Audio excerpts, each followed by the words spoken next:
We've got a full agenda, so let's get started. Item number one, Mr. Administrator, good morning. Good morning, Commissioners. We do have a full agenda this morning, and we'll start out with Hank providing an update and implementation plan for our Sustainability and Resiliency Action Plan. So I'll turn it over to Hank.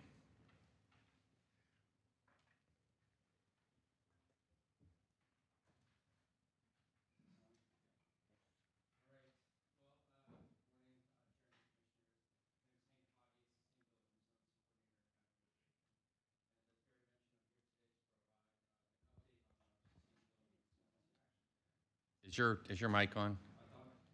Okay, speak. Yeah, there you go.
Initiatives moving forward.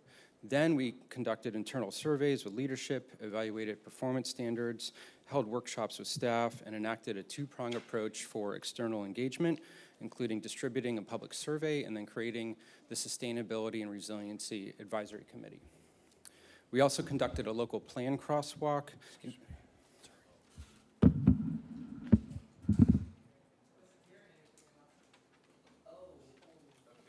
I was hearing it. Yeah, okay. Which mic do I use? I don't, all right. Okay. Want me to start over on this one? Should I start over on this one? Yes, sir. Okay, all right. So before work on the SRAP began, we gathered projects, programs, and policies and other best practices through an internal inventory, which formed the foundation of the SRAP. The project team completed an internal analysis which was then formed into our baseline assessment and gap analysis. And we identified 135 existing and new initiatives within that, best practices. Then we conducted internal surveys with leadership, evaluated performance standards, and held workshops with staff, and conducted a two-prong approach for external engagement, including distributing a public survey and then forming the Sustainability and Resiliency Advisory Committee. We conducted a local plan crosswalk, examining what other local governments and organizations are doing in this space. This work aligned with the SRAP's new initiatives with national benchmarks, regional goals, and local actions. Bottom line here is that research, multifaceted input, perpetual feedback, and due diligence led to the SRAP development. I think one of the best success stories that we have here is receiving nearly 1,300 voluntary survey responses from the public. We feel like this is our most meaningful input so far.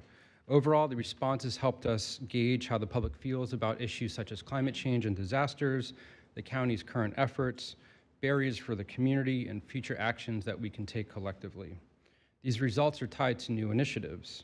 On the right, you can see the top 4 ranked categories for both shocks and stressors within the community. All of the new proposed initiatives are ranked with these results, as well as from the survey to assist with our prioritization process within the plan. Based on our internal and external input, we also created a mission, vision, and a set of guiding principles, which are the foundational elements to drive continuity and positive impact moving forward. We ensured, too, that these foundational elements complement rather than compete with other county priorities such as the strategic plan. Just to touch on these guiding principles, these 5 categories helped to guide plan development and are an expression of Pinellas County's commitment to sustainability and resiliency values. They provide a lens through which we can reach our work and goals and implement adopted actions moving forward. So now on to the SRAP focus areas. Overall, we identified over 50 new proposed initiatives, leveraged 38 existing best practices, and created 18 goals. The goals are crafted with a sense of responsibility. So for instance, under resilient infrastructure, one of the 3 goals includes, we will manage stormwater, storm surge, sea level rise, and future land uses to reduce flooding impacts. And this was a collective feedback that received internally to have that sense of responsibility. The best practices included here showcase that our new focus areas align with our existing portfolio. These are things that we're already doing and that we're going to continue to do. The SRAP builds on what we have accomplished to foster a new era of impact. A few examples of the best practices include C-Click Fix, Ready Pinellas, a Class 3 rating in the FEMA's community rating system, safer streets, business incubators and innovation hubs, and the Green Fleet analysis. And on the following slide, I'll talk about the new proposed initiatives. So here's a snapshot of the 50+ new initiatives that are under consideration. Some represent a continuation of what we're already doing or have done, while others fill a gap or need in our portfolio based on examining industry best practices. The suite of new initiatives were refined and ranked through a robust and customized prioritization process. This includes factors such as focus area alignment, feedback from the leadership and community action team and the public survey, alignment with other local and regional plans, and the ability to address the identified shocks, stressors, and barriers ranked through our surveys that I presented earlier in the presentation. We have a slate of a handful of what we call implementation measures that provide guidance and parameters for our new endeavors moving forward.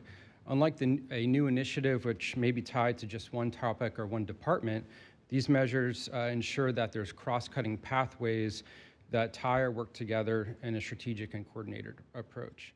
The first one I wanted to highlight is leadership and decision-making. You can see the 3 main goals on the slide, which promote capacity building, integration, performance, and innovation.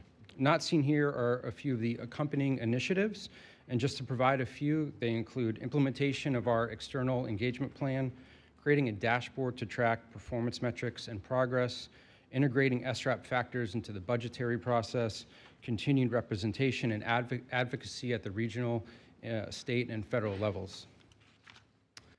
Here are some of the other implementation measures mentioned on a previous slide.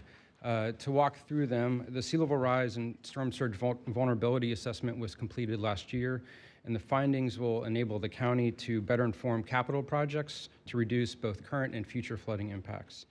Additionally, we were just awarded a $700,000 grant from the Resilient Florida program at DEP to continue this work and to be compliant with new statewide standards that were established in legislation. As part of the scope, we completed a greenhouse gas inventory, emissions inventory, which hasn't been done since 2008. The analysis of our total emissions and impacts will help set standards and for improvement and performance for both of our energy and emissions portfolios. The return on investment guidance document and the accompanying checklist were designed to help the county follow a triple bottom line approach, or TBL, within our portfolio. This standard is most commonly known as evaluating people, profit, and planet in any actions moving forward. Apologies. And you can see a representation of that on the infographic on the right. The ROI checklist will evaluate a project or an action against the TBL and the SRAP's overarching goals, and we look to fold it into our internal processes such as budget or grant requests. In response to a recent board resolution, we amended the SRAP scope to provide the county with a clean energy roadmap. This deliverable not only provides staff with information and data regarding technology and utility infrastructure, but also provides the county with 6 pathways to ensure that clean energy is part of our future. The realistic and common sense pathways begin with advancing energy efficiency and conservation efforts and end with fostering a culture that manages energy as an asset. So looking forward, the timeline to wrap up the SRAP effort and begin implementation is shown on the slide. We expect to complete the plan and start the Resilient Pinellas campaign by the end of the year, while also conducting internal education. Then we'll move towards our external engagement and hone in on informing the county's internal portfolio. To add, I'm excited to provide the board with a sneak peek of the SRAP through a newly created story map page where you can learn more about the foundational elements, results from the public survey, focus areas, implementation measures, and to view projects through a mapping platform. Listed here is resilient.pinellas.gov. Unfortunately, we hit some IT firewalls this morning, but you can see it at pinellas.gov/Resilient Pinellas, which is the campaign moving forward, and hopefully this is fixed by the end of the day. So to end, that is all I have to present to you today. Thank you for your time and attention, and I await any questions that you may have for me. Questions? I don't think it's just you, because my thing says I can't connect to the server. Yeah, I don't. Yeah, so. Yeah, and I forgot to mention at the beginning of the meeting, Commissioner Peters is out today and Commissioner Long is out today. I know Commissioner Long is regretting her timetable of not being able to be here with you this morning. Yes. Any questions or discussion for Hank? So when you, Other one. other one, I know that. When you go online, if it was working, what, Well, I mean, I have it Pinellas.gov, up, yeah. Pinellas.gov/Resilient Pinellas does work, and it brings you to basically an Esri story map that describes the efforts and provides a mapping platform, and it goes into a little more detail on the focus areas, the initiatives, and the goals for each focus area. The story map platform is an emerging trend in providing interactive information online, and we've been doing it in some different portfolios internally, including the CIP viewer, our flood hub, our storms.pinellas.org hub. So it's an application that just allows the user to interact with information. And you can email that address I out. can. I will definitely email it to you as Thank a you. follow-up. Yeah, it's got a great link and list of, I'm on the infrastructure portion of it, and it talks about the stormwater parks, the water pump improvement plan, causeway studies. Okay, great. So it has some different things on there that are great. Yeah, I was hoping for specifics like that. There's just so much information to be able to go through in a presentation here. Right. But as you can see, it's integrated. A lot of this stuff began years ago, within departments, but it brings it all together and puts it in a strategic direction and goals, and establishes goals. And it also has the metrics to be able to evaluate the programs.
Ad valorem tax exemption program is one of our investment tools. It is not a tool that we offer to every company, But what we do is do a company assessment when we first meet with the company, whether it's an expansion or an attraction project, and we find out what their need is. And if they have a gap in their need where this investment tool could help them make a decision to either relocate here or expand here, we introduce them to this incentive. Our program currently is a 7-step process. I've met with each of you and gone through each one of those steps. But in the 7-step process, after we do that initial engagement to gauge what the company's perspective is and their need is, and we do that through our pre-application. So we really do assess that this will be the right tool for them. And then when we do that, we go through the application process. We bring this particular application in this company back to this board 3 times before we actually activate the abatement. One of the reasons is so that you are informed along the way. So in our 7-step process, when we get to step 2, that's the resolution that we bring to the board. This is based on estimates using our scoring metrics to give you a good idea of what potentially could happen. And then in that step 3, it's a completed application. And when we say a completed application, that's an application that has gone through a county review. That means we go to the property appraiser's office, the company goes to the property appraiser's office, we work alongside of them to make sure that they're on task and on point for each step of the way. The property appraiser then gives them real numbers to put into the equation of what the abatement would be. And then we run that through our scoring matrix to make sure that we can give you an idea of what the tiered terms of that abatement would be. And this is where Ryan Consulting came in and really assisted us with that point.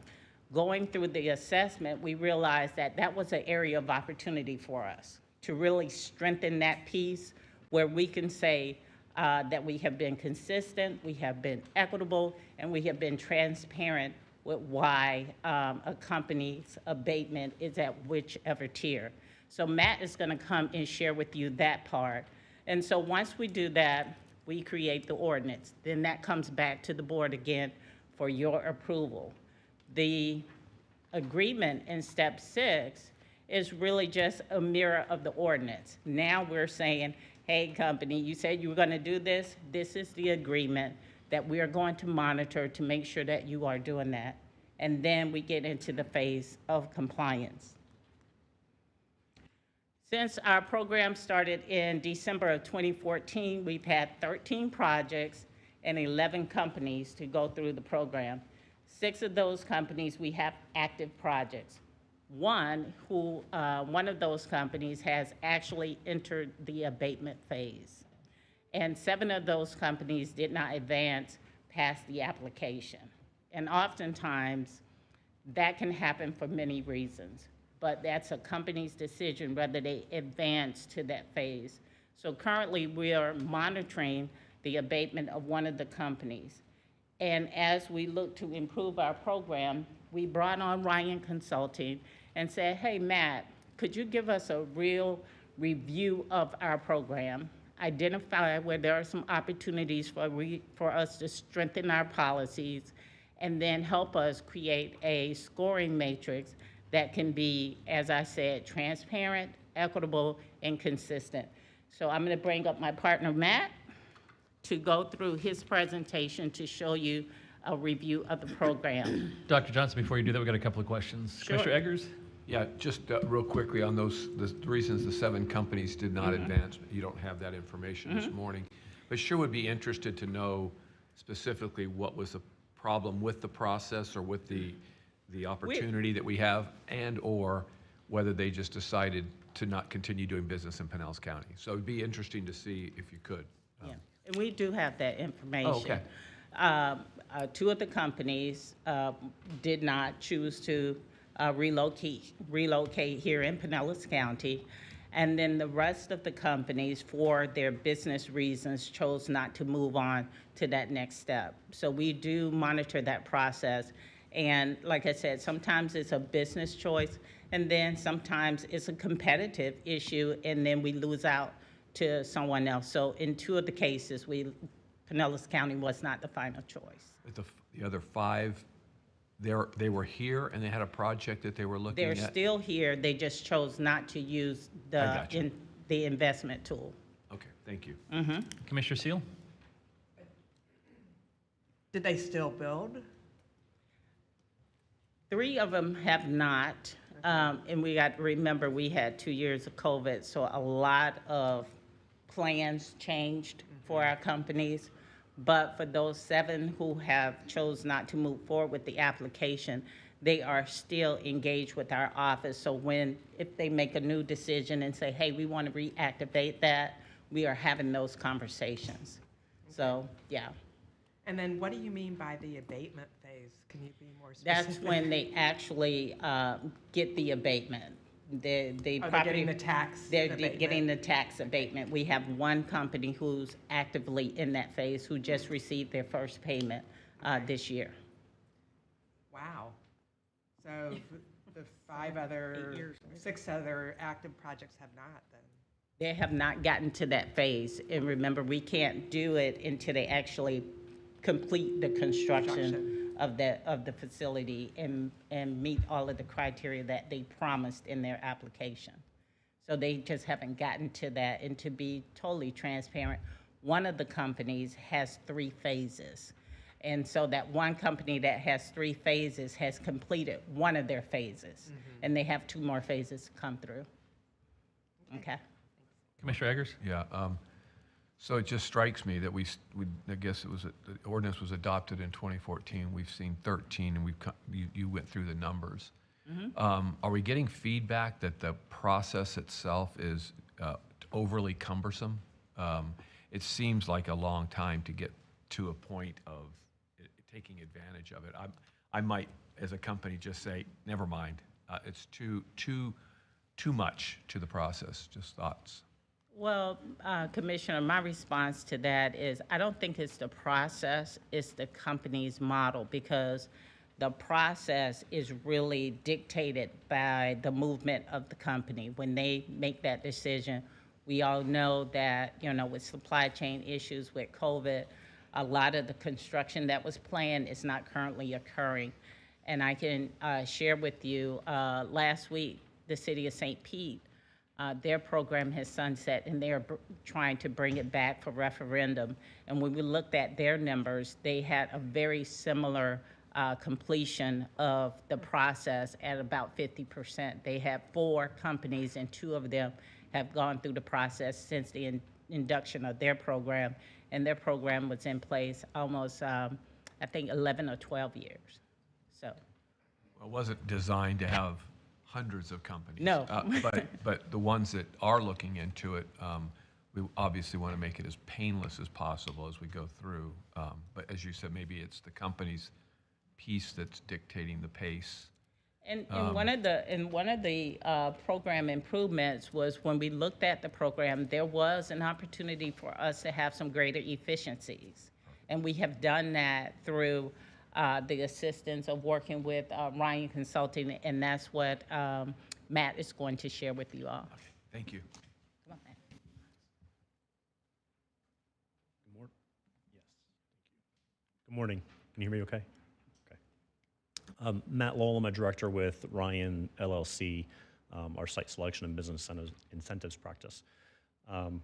So as Cynthia mentioned, we engaged with PCED to review the scoring matrix that they had drafted and the overall ad valorem tax abatement program exemption, excuse me. So we met with staff several times, had a work session, reviewed the ordinance, reviewed the scoring matrix, and kind of the ins and outs of the program, and have come up with some recommendations. And as Cynthia mentioned, we wanted to make sure that it was transparent, fair, and equitable, and that any company or the board is able to determine, how the program works. So as we look through the scoring system, we look at several different criteria. So we look at what the company is committing to in terms of capital investment. So that's construction of a building or build out of a building, equipment purchases, furniture purchases, that sort of thing. We look at qualifying wage. So that's a percentage of the county's wage. So you can see there's levels and tiers as to what would qualify for that. And then there's headcount. So this is new jobs that are being created in Pinellas County. And so when we look at the scoring system, for capital investment, a company can earn anywhere between 10 and 35 points, depending on their level of capital investment. When we look at qualifying wage, they can also earn anywhere from 10 to 35 points, depending on their level of capital investment. And for headcount, it's 10 to 30 points. So we're looking at a maximum of 100 points, with the exception, one of our recommendations was to include a bonus on the headcount for a company that is increasing their total headcount by at least 25%. The idea behind this was to help more of those companies that are existing in Pinellas County and maybe smaller businesses that, while they have a lot of, maybe it's a manufacturer that it's investing $5 million or $10 million in equipment, but they're not increasing their headcount a lot. This would give them an opportunity to earn more points for that project. So I have an example later on that we'll talk through. So once we get through, we tally all the points, the number of points that a company has received will dictate the level of abatement that they're potentially eligible for. So again, here's just the scoring system. So if we look at the first one, capital investment, if they are committing to less than $2 million of capital investment, they will earn 10 points. If they're in the $2 million to $10 million range, they earn 15 points. 11 million to 50 million, 20 points. 51 to 100 million, 30 points. And then if it's over 100 million, 35 points. And so it's kind of similar as we go down to wages and employment headcount. And again, on the headcount, there is that 15-point bonus if a company is committing to increase their overall headcount by at least 25%. Excuse me, real quick. Sure. On the capital investment, so building a new building that's correct, basically bricks and mortar. Correct. Versus the equipment that's inside, which really speaks to the heart and soul of a company. Right. Those dollars are treated the same. Correct. Okay, thank you. Mm-hmm.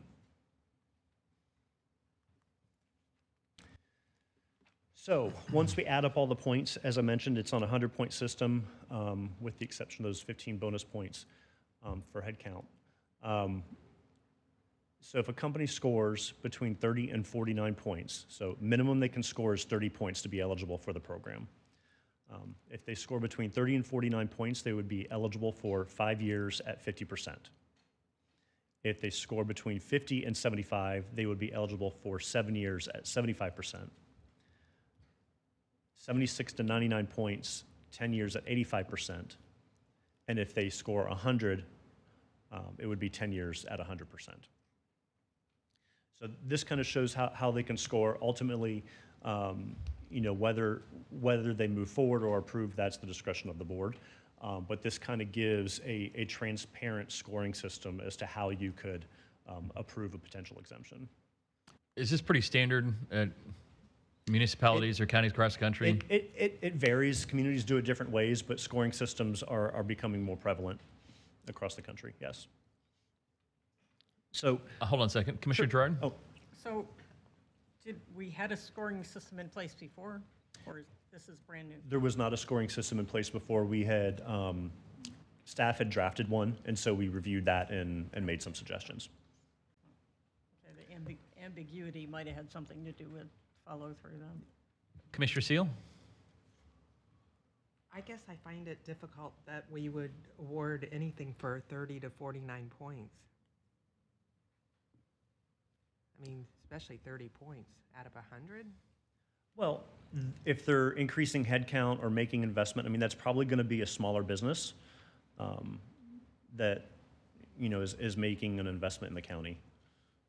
So if So they get it 10 kinda points makes on three different categories. It gives a spectrum. So you could have, smaller investment, maybe smaller headcount for a smaller business qualifying in that tier 1 level, but maybe you have a larger business that is, they're bringing a new manufacturing plant or opening a new headquarters or something like that. They would probably qualify more on that higher tier. So it kind of gives a spectrum, so more people are or more companies rather are potentially eligible for the program. And if I could just add, our program is within the boundaries of the state's program criteria, so we have to make sure that whatever we create, it is aligned with the state's statute. And so the statute kind of dictates where a company could start. So when we started to look at the tiering process, that all was put into consideration of making sure that we were aligned with the state's guidelines, and we were able to expand this potential investment tool to companies who were expanding locally that were of smaller scope but had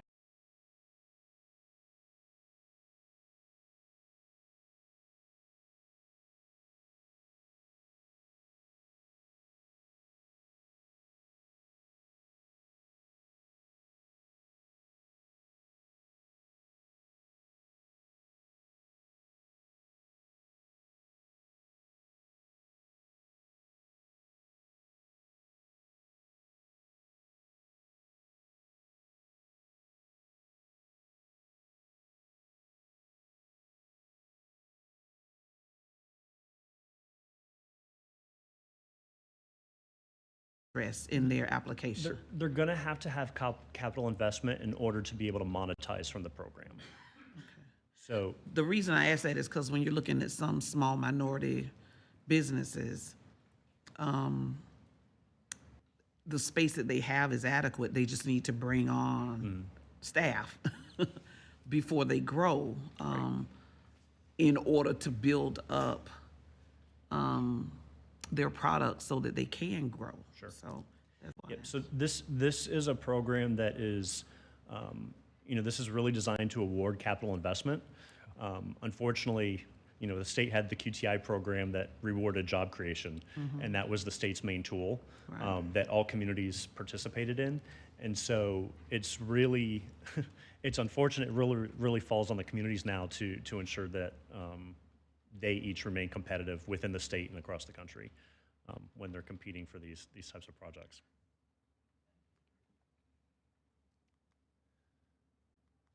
So here's an example. I'm sorry. We have one more question over here. So could we legally create our own QTI program? Sure. I mean, you. Yeah.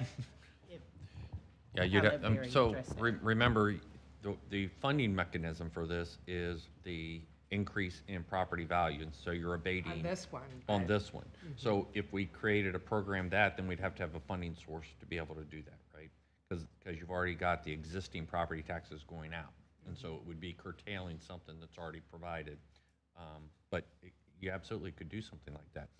I will tell you, and I was going to comment on this when they get to the Pasco and Manatee County program, and Commissioner Flowers, to your point, the number one, this is important because it brings everybody to the table, but we have to get CareerSource at the table to be part of the incentive package that will drive a company's decision.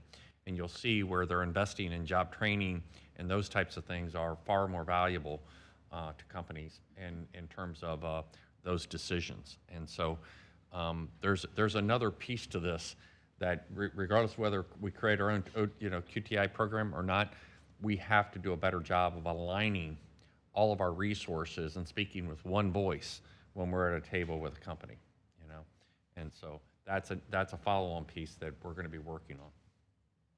And as we go through the presentation, I had Matt to do some research to be able to give you all some examples of diverse investment tools that other communities use as part of their competitive toolkit.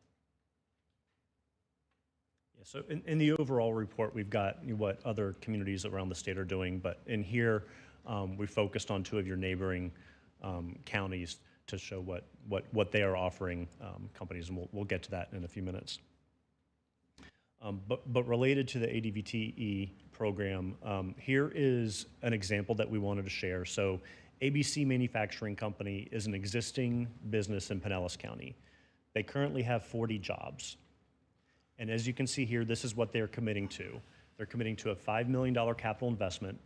Their wage level is 125%. They are creating 10 jobs. So since they're creating 10 jobs, that gets them the 25% bonus. Had that bonus not been there, they would have qualified at 40 points, which would have put them in tier 1.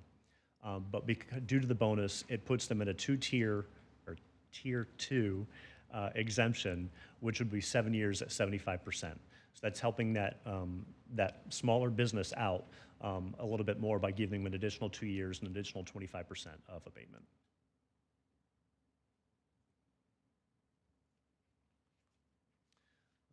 The next thing that we evaluated is kind of that but for and competition. So when a company approaches economic development, they're trying to make a decision as to where they should put this investment and create these jobs. Companies have options. If it is an existing company in the county, they may have sites in other states, other communities around Florida. They may have excess capacity, so the project could really be anywhere at any of their existing facilities. Or it could be a company that is relocating. We're seeing a lot of that from the Northeast and from the West Coast. So they're trying to figure out where is the best place to relocate. So 2 of the questions that staff asks, and this mirrors the Enterprise Florida application, what role would the program play, or what role would the investment tool play in the decision to locate in Pinellas County? So that really kind of tells why the company is making this request for the program. And then the other thing that's asked is, what other communities are you considering? So this helps staff understand, who are we competing against, right? What communities are we competing against around Florida and around the country? We then looked at compliance. From a compliance perspective, we looked at the staff's compliance guidelines. And looking at this, they're doing everything they should be. Really impressed with how they're evaluating companies. They're speaking with companies that are enrolling in the program or are enrolled in the program, ensuring they are going to meet their milestones. And the nice thing about it is with the compliance in reviewing, hire, and we have it up here, hire dates, job titles, wages, ensuring that the company is meeting the investment that they committed to, meeting the headcount they committed to, and the wage they committed to. This is a performance-based tool, so if they don't perform, they don't get the benefit, right? So it's there's kind of a safeguard in place, if you will, from that perspective. Commissioner Eggers. Speaking of safeguard, that information, how safeguarded is that information that we get from them? So, I'll let you speak to that, but since we're not asking for names and addresses, we're trying to limit the PII. So this is a way that you can try to limit that exposure. When you're going through they're saying we're considering Pinellas or we're considering Sheboygan, do you go through the actual process of, if you put the same plant up there versus here, what your property tax will be for the next 10? Do we actually dig deep into that, and do we look for proof that they were actually examining these other sites? Yes, that's part of our pre-application phase. Before we even get to bring them to you all to review, we go through a whole due diligence in the pre-application phase, because that initial engagement, we're having a conversation with the company and they say, hey, we're gonna do this, we'd love to do this, we can come to okay, that sounds good. So then we actually have a hard pre-application due diligence, where if you said, hey, if I was gonna move to Montana, the incentives there are this. We verified that information before we even get them to step 2 in our process. So we do a deep dive with them, because we want to make sure that this investment tool is being offered for the right competitive reasons, and not that we're just offering it to everyone. So in that pre-engagement phase, we have the initial what I call an engagement, and we talk, and, you know, everybody's really nice then. But then it's like, okay, now we've had that first date. Let's put it on paper and let's really look at what you said you were going to do. Then staff verifies that information before we even bring it to the board for consideration for the initial the initial resolution. We want it to be meaningful. Some of the QTIs that we approved over the years, it seemed like we're just checking a box, and some of the dollar amounts were ridiculous. I mean, I remember one that was $12,000, and it was like they're making a multi-million-dollar decision for $12,000, and it was like, you know, it didn't feel real.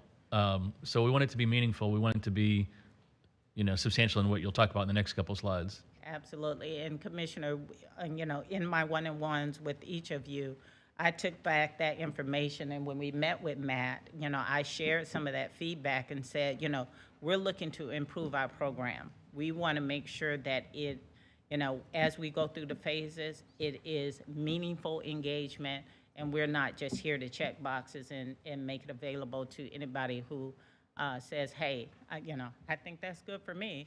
That's not how we are operating moving forward, and we're going to make sure that we have those transparent, equitable, and consistent processes in our policies. Commissioner Seal. So it goes to ask the question, how do you verify the information? I mean, anybody can say, I've got incentives in Montana, and this is what they're going to give. We go to Montana. Well, not physically, Well, you go to Montana.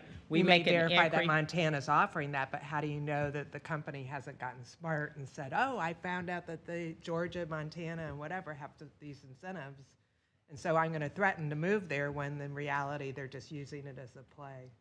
One of the, in the pre-application, when they attest to the information that they're providing us, and then we verify it through our processes. If it is an attraction project, we typically have relationships, and we'll be able to verify it through some other mechanisms. If it's an expansion project, we talked to Matt about this. Like, what is the business-friendly way to get to that answer? And share with them, Matt. Yeah, Because I asked that question. One of the things I shared during our work session is we're seeing a trend. I don't know if it's necessarily a trend, but some states and communities are requesting, like, you bring them an actual offer from another jurisdiction. I would caution there, especially when it comes to existing businesses in the county, because what you don't want to happen is they get a better offer and they do actually end up leaving. I would just caution from that perspective, because they don't know what they don't know. So they may have a decision to locate somewhere else. There's a lot of factors that go into that, not just a program like this. They're looking at workforce, they're looking at infrastructure, they're looking at the tax climate, the business climate. There's a lot of various factors depending on the business that are going into this decision. But so I would just caution on requiring a solicitation of an offer from a competing jurisdiction. I mean, I do this every day. We talk to various jurisdictions for the same project, but as making that part of the process, it could get a little sticky. So before the program actually begins, I mean, everything's passed or ready to go, but the improvement that they're doing takes a couple of years. So it's not really, they're not engaged, it's not started, it's not whatever that asset is doing. So the benefit doesn't start till then, correct? The tax. The benefit doesn't start until you all approve it in step 7. I understand, but even after that, the capital project hasn't even occurred yet. So this benefit then waits until that new Until they've incremental completed capital. their investment. Okay, so that's kind of our, That's like, your you do safeguard. that first, and, okay. The second question is, if you have an existing company here, big company, and their incremental expansion here is 10 million out of a $100 million company. But going to, what'd you say, Shebogan? What? Sheboygan, excuse me, is a $110 million project. So they're getting a full break on the 110 to relocate. They stay here, they're only getting a break on the 10 million expansion. How do we compete, other than the beauty of our area versus Sheboygan? That's a great point, and I'll share an anecdotal example. So, full disclosure, I used to work for Enterprise Florida. I worked projects across the state. We had a project that we were competing for. It was an existing business. They were also looking at another state that has personal income tax, and in that state, they rebate that personal income tax that the employee pays to the company. It's not a tool we have. Right. And so, the state of Florida at that time, there were a lot of tools, and, we were offering a couple $1 million along with the local jurisdiction. The other state was offering over 20 million because, and it was a new project there. Here it was an expansion, but they had all of that payroll tax to rebate to the company. So, ultimately we ended up losing the project.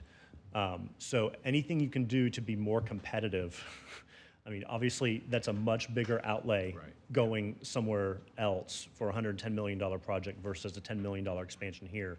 But they have to look at all the numbers and make the best business decision for themselves. It's interesting because, like the dad and the business goes elsewhere, and then the son or the grandson takes over the business and they want to move them back here. And now they have $110 million to look at from us versus so we lose them and then we gain them back. Yeah. And commissioners, I think Matt, he can really speak to that. But every project's going to have its own unique things, and that's the reason for bringing it back here and having those types of discussions. You compete against a place where they've got income tax, for instance. They're abating back income tax. They can put real dollars on the table by jobs, and so you have to at some point evaluate what you can really do, because it's a major business disruptor, and that's the reason the tool that we have is our biggest is aligning workforce issues. Now, maybe that changes in 5 years, but for today, that is the driver that'll make that decision. And if they're going to Sheboygan, I'd say I'd take my chances because they're not going to have the workforce, to meet the business needs. And so we're going to have to get very good at maximizing the benefits that we have, and we can't always just compete against a number. Yeah, relocating has many criteria. I get it. I was just looking at this particular one as separating it out. Thank you. So this is just kind of a conclusion, and then I'll go into some of the neighboring. Before you, Oh, he I'm may have sorry. forgotten that I said, that's okay. Before you go there.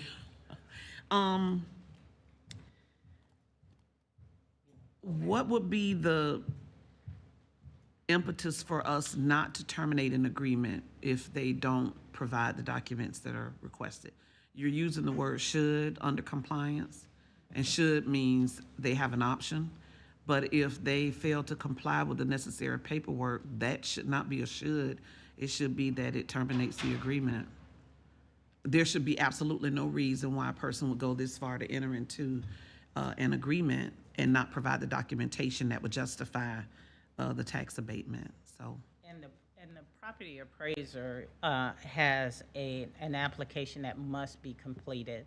And in that application, the property appraiser asks those specific questions. And if that property appraiser's report does not give us the go-ahead to move to the next level, I think that the should that we have here is kind of addressed in the property appraiser's review, who really sets the abatement amount and really validates whether they have built the building and is entitled to, not entitled, but is positioned to receive the incentive that we are offering it through that program. But the word should, I do take that point well. And what do we do if something happens midway through the 5-year point, so it's 2.5 years, business decides to move? What's the time frame by which they have to notify you all or whatever, so that they're not receiving the full amount of that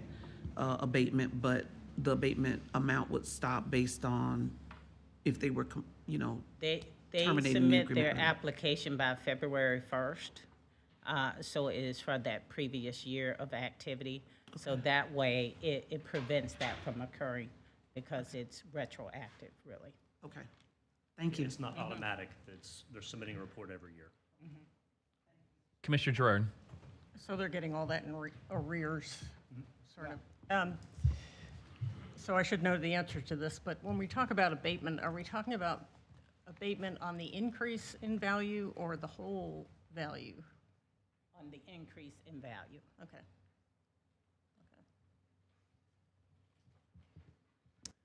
Again, just to recap, so in reviewing the program, we wanted to make sure it was transparent to businesses that may be applying for the program. They can see how they're going to score and what they could potentially be eligible for. It's transparent to the board. It's straightforward. It's fair. It's equitable. It can give the county staff information on jurisdictions that you're competing with, what other communities may be offering.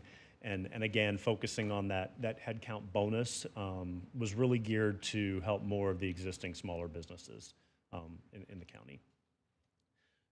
So if we look, if we go south for a little bit, these are 3 tools that Manatee County has developed. They also have an ad valorem exemption similar to Pinellas. They also have the EDI program, so that's a per job tool that is used to encourage businesses in creating additional headcount. So it ranges, if I remember off the top of my head, anywhere from 1,000 to 5,000 per job, depending on the wage level. They also have this impact fee incentive. So if a company is creating 5 jobs and they're using that 115% number, which is what the QTI qualified wage was, there is a fee incentive to reduce the impact fees if they're building a new building. And then Pasco County, similar, the Job Creation Incentive Fund, it's based on wages, and here it's 2,000 to 5,000 per job. They also have a impact fee waiver program, and then here's an example of a recent project that they decided to fund. So to your point earlier, yes, we don't have a job creation tool, but here's what some of your neighboring communities are doing, but they also have the exemption tool as well. And swaths of land. Yes, exactly. It's that little thing. That little bit of, yeah. Further questions? Commissioner Gerard. Clarifying, so if I'm reading this right, the incentive per job created is a one-time. Correct. After it's completed, probably. Okay. Anything else? All right. Thank you very much. Thank you. And if you make it to Sheboygan, I encourage you to stop at Libby's on Main Street and have lunch there. Tell them I sent you. You'll enjoy your meal there. Sounds good. Thank you. Mr. Administrator. Commissioners, during the budget information sessions, we touched on areas where we've transitioned to cashless payments, a lot of that driven by COVID, but there were varying discussions and ideas around this. So we wanted to kind of consolidate that down and have a discussion with you regarding what we see as opportunities, trying to balance both customer service, efficiency, and things like that. So Aubrey's at the podium, and so she's going to kick this off. But one of the other areas is over in utilities, and so we have Hillary here also. And again, just in kind of an open discussion, get your feedback on kind of direction where we're going with some of the cashless options. Good morning, Commissioners, County Administrator. Happy to be with you. I am Aubrey Phillips, Strategic Performance Manager with the Office of Management and Budget. As the County Administrator mentioned, and as you heard during the budget information sessions, the County Administrator departments have really been working hard to retool service delivery to realize efficiencies, and one of the areas that they've been focused on is on contactless and cashless payment transition. So today, you'll hear some things that you heard during the budget information sessions. Again, we just want to summarize and recap the different efforts ongoing. So first up, we are using different approaches in different departments based on the specific needs of the clients and the services ongoing in those departments. Solid waste in early 2020 transitioned to accepting only debit and credit card payments. This has resulted in more than $320,000 in cost avoidance annually. Other departments have ongoing efforts to transition to contactless and cashless payment transitions. Parks and Conservation Resources next month is implementing a mobile parking application and expanding self-service options for annual parking passes to support eliminating cash handling at Fort DeSoto, boat ramps, and beach parking areas. Emergency management with the implementation of Sella this year that will enable a transition to cashless payment systems for those healthcare comprehensive emergency plan reviews that they conduct. And then utilities is also working on some contactless payment transitions that I don't want to steal any of Hillary's thunder later on, as she's going to share more about you in those efforts. Is the Parks and Conservation, is that the Park mobile app that's used in other cities? Jolanda Jordan is here from Parks and Conservation Resources and can speak to the specific application being used.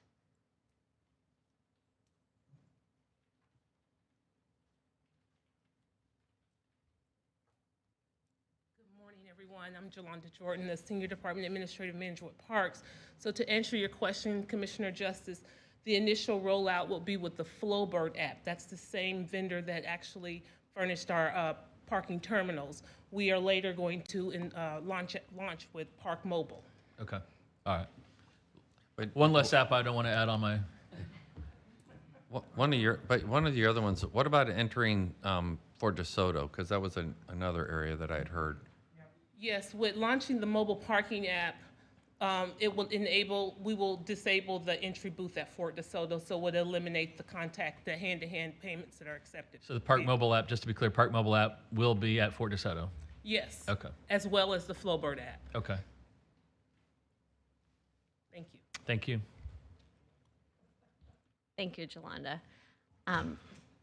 All right, so a few of the key benefits of contactless and cashless payment transitions, regardless of the approach taken, we are seeing cost avoidance associated with less time being spent on cash handling activities.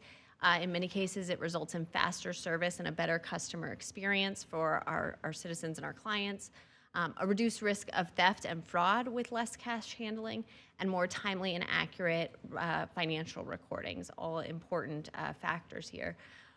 Those four examples of the departments that we just spoke about collectively result in more than $783,000 in savings and cost avoidance annually. So we're seeing some real efficiencies here across departments and them learning from one another in the approaches they're taking. Is that mostly in personnel costs or? There are a couple of natural transitions as folks move into retirement and onto other opportunities where a couple of positions will be reduced, and utilities can speak more to that. Other positions are being repurposed to focus on other priorities and activities within departments.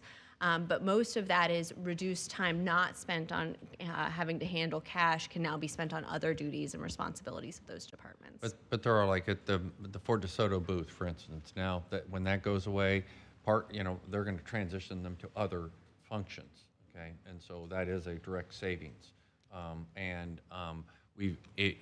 We also have things like you have armored car pickups, that you have to have when you have a cash operation and things like that go away. And so there's a combination of things that make up that savings. And is there a cost for having the credit card cost? Is that factored into that too? So for cash is cash, credit you used to pay for that to some degree. So that's figured into that savings as Yep, well? and we have a calculator that we can use for any department to help walk through some of those standard costs and savings to come up with these cost But estimates. that number there that you're showing is a net number? Is a net that factors number. that cost Yep. as well? Okay, thank you. It's important for any of these transitions to really look at the specific business and the specific clients that are being served, evaluating those customer impacts, and providing alternatives for those who are unbanked, which represent about 1% of our population. There's continued evaluation happening for future transitions, again, making sure that we're being conscientious. There are some clientele and operations in county government that are highly dependent on cash. If there are no other questions on the big picture overview, I'll ask Hillary Weber to come up, Acting Director for Utilities, to talk more about the utilities, contactless and cashless payment transition. Commissioner Gerard? Just a question about that last point. So it will be clear when we make the transition how people can pay in cash if they need to, and we're going to make that simple, easy. Yes, each department is working closely with communications on communicating out to their customers on those changes that are happening and what alternative options are available. Commissioner Flowers? So, did you all take into consideration Bitcoin? I would have to defer to the individual departments because each department has been evaluating different options. I have not heard Bitcoin come up specifically yet. I mean, it's not my favorite flow of finances. It has taken a huge dive and a lot of fraud has occurred there. However, I am seeing a number of tellers that have Bitcoin as an option, and a number of banks have gotten into it. So you could potentially, especially for some of our younger employees, that is what they're using as a financial resource. Commissioner, we did take into account some of the other pay apps that you had mentioned in our meetings, and you'll see those reflected here in the different options that are provided. Okay, thank you. Thank you, Aubrey. Good morning. Extra gear here. Good morning, Mr. Chair and Commissioners. As part of this cashless initiative, the Utilities Department will be rolling out more convenient payment options for customers and a higher level of service with that convenience. I want to point out that the current payment options today include bank payments, debit and credit card payments that can be made by phone or online, paper checks, electronic checks by phone and online, automatic bill pay, and cash payments. By late November, towards the end of this year, we will be rolling out 183 new retailer payment locations through the retailer sites that you see here. These sites will be able to receive cashless or cash payments, including Walmart, 7-Eleven, Walgreens, CVS, and Target for a flat fee of 99 cents, regardless of the amount of the bill. There will also be contactless digital payment options that will also be available through Apple Pay, Google Wallet, PayPal, PayPal Credit, Venmo, and Amazon Pay. Customers will still be able to make credit card payments and electronic check payments through our website and by phone.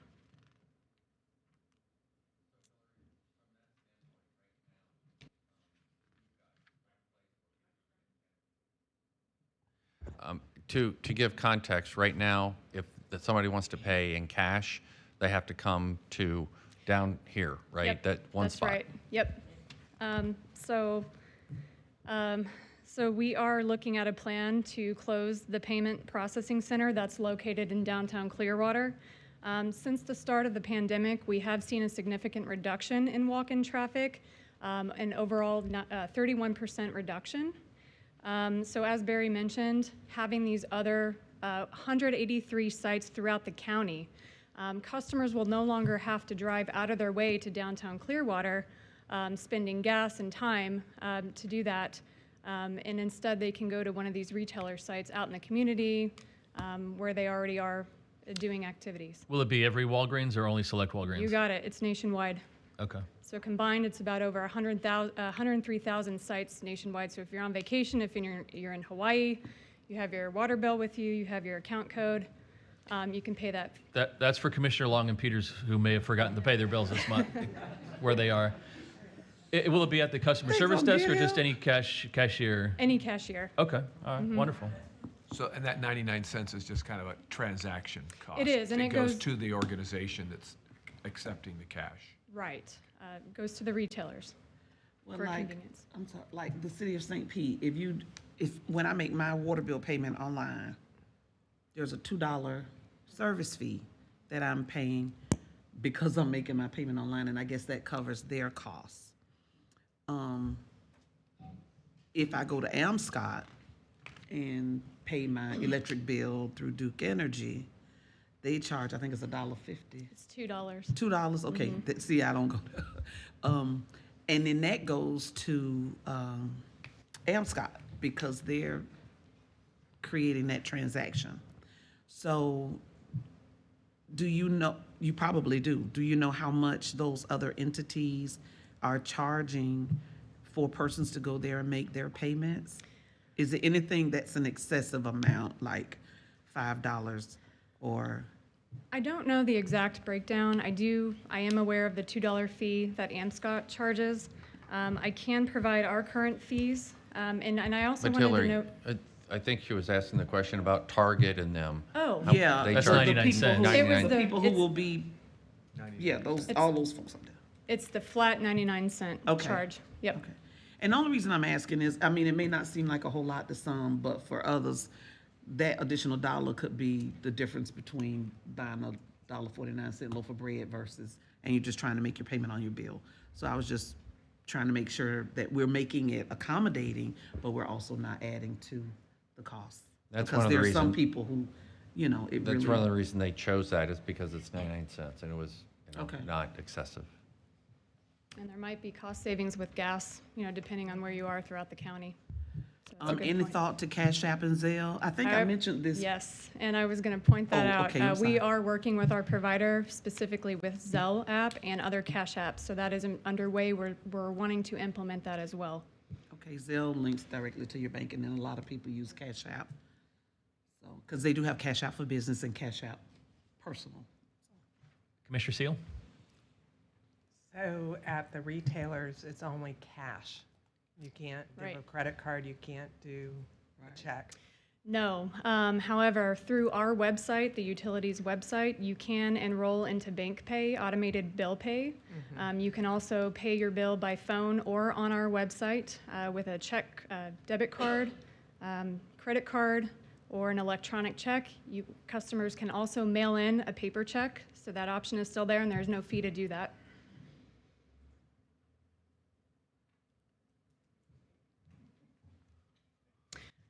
The only other point I wanted to mention is customer notification will be a priority for us, and specifically about this closure and the new payment options. We can begin immediately and throughout the end of the year. This will not happen until December 30th or 31st, but we can start now with that messaging on water bills, our webpage, and we can also post signs at the payment center and at the Dropbox locations. And that concludes the presentation for today, and happy to answer any questions. Further questions? Sounds terribly convenient and inexpensive. Very good. Excellent. I Thank love you. that. So- Thank you. Great. And Hillary, thank you for your communication this past weekend on our situation down south. Appreciate all the extra effort. Thank you. Thank you. Just a quick update. The repair is being completed today. The road will be drivable on Monday, and restoration work will continue through the end of next week. And we are in contact with the residents. And there's, I think you said 5, Six. right? It's 5 up- residents? It's 5 now. Yep. 5? And Commissioners, Hillary's out on site meeting with those residents, and there was some communication issues that on whether or not we were engaging with the residents, and she took it upon herself to make sure that she was directly involved in making sure that any issues were resolved. So give her a lot of kudos to that. I really appreciate it. Thank you. Thank you. Very good. Next, Commissioners, so we have an update, as you know, from the nonprofit grant process. We're developing criteria and stuff, and so we have David Bender here, and he's going to walk through kind of the outline of the criteria and method that we'll use to outline or to launch this program here next month. Great. Hello, Commissioners. As Barry said, I'm David Bender, Director of Grants and Operations at Pinellas Community Foundation. With me is Rose Cervantes. She's our ARPA Program Officer, who will be the point of contact. So I thought it important that she speak as well, so that those watching will also know who will be the point person on this. So to kick it off, Rose, do you want to talk a bit about application process? I would love to. I'd like to first say it's an honor. You step in front of the microphone there. Hello. Can you hear me now? Yeah. Okay, awesome. So yes, it's an honor and joy to serve on this project with PCF and in collaboration with all of you here.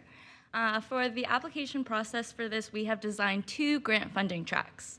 The first one being for small capital purchases. This is the purchases or installments of capital assets that have a useful life of at least 5 years and cost under $200,000.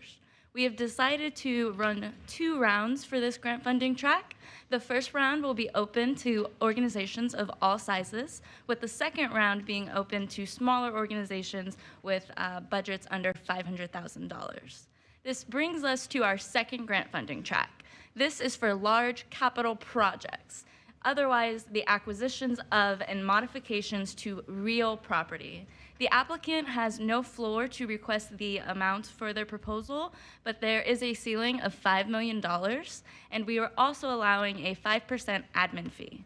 Both of these grant funding processes will be running concurrently. To dive a little bit more into this timeline, you'll see our proposed timeline for both of these grant funding tracks here on the screen. We are geared up to launch both of these programs on August 8th. And that also will wrap up for our large project proposals in late January. The small capital purchases will be closing both rounds by late April of next year. For our Board of County Commissioners, you will be reviewing our funding recommendations in November, January, and late April. I'm sorry. Question. I'm not grasping, so be patient with me. This first round of applications for small projects, cutoff date, so for consideration will be when? September 9th. September 9th, okay. And then you'll make those decisions, and then the second round for the small projects will be after the first of the year. Yes. Exactly. Okay. And what was the thought of breaking out the organization sizes?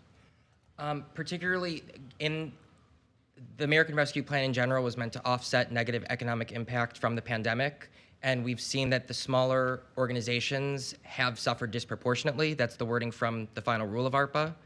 And so we are aiming to target those the most in order to be equitable.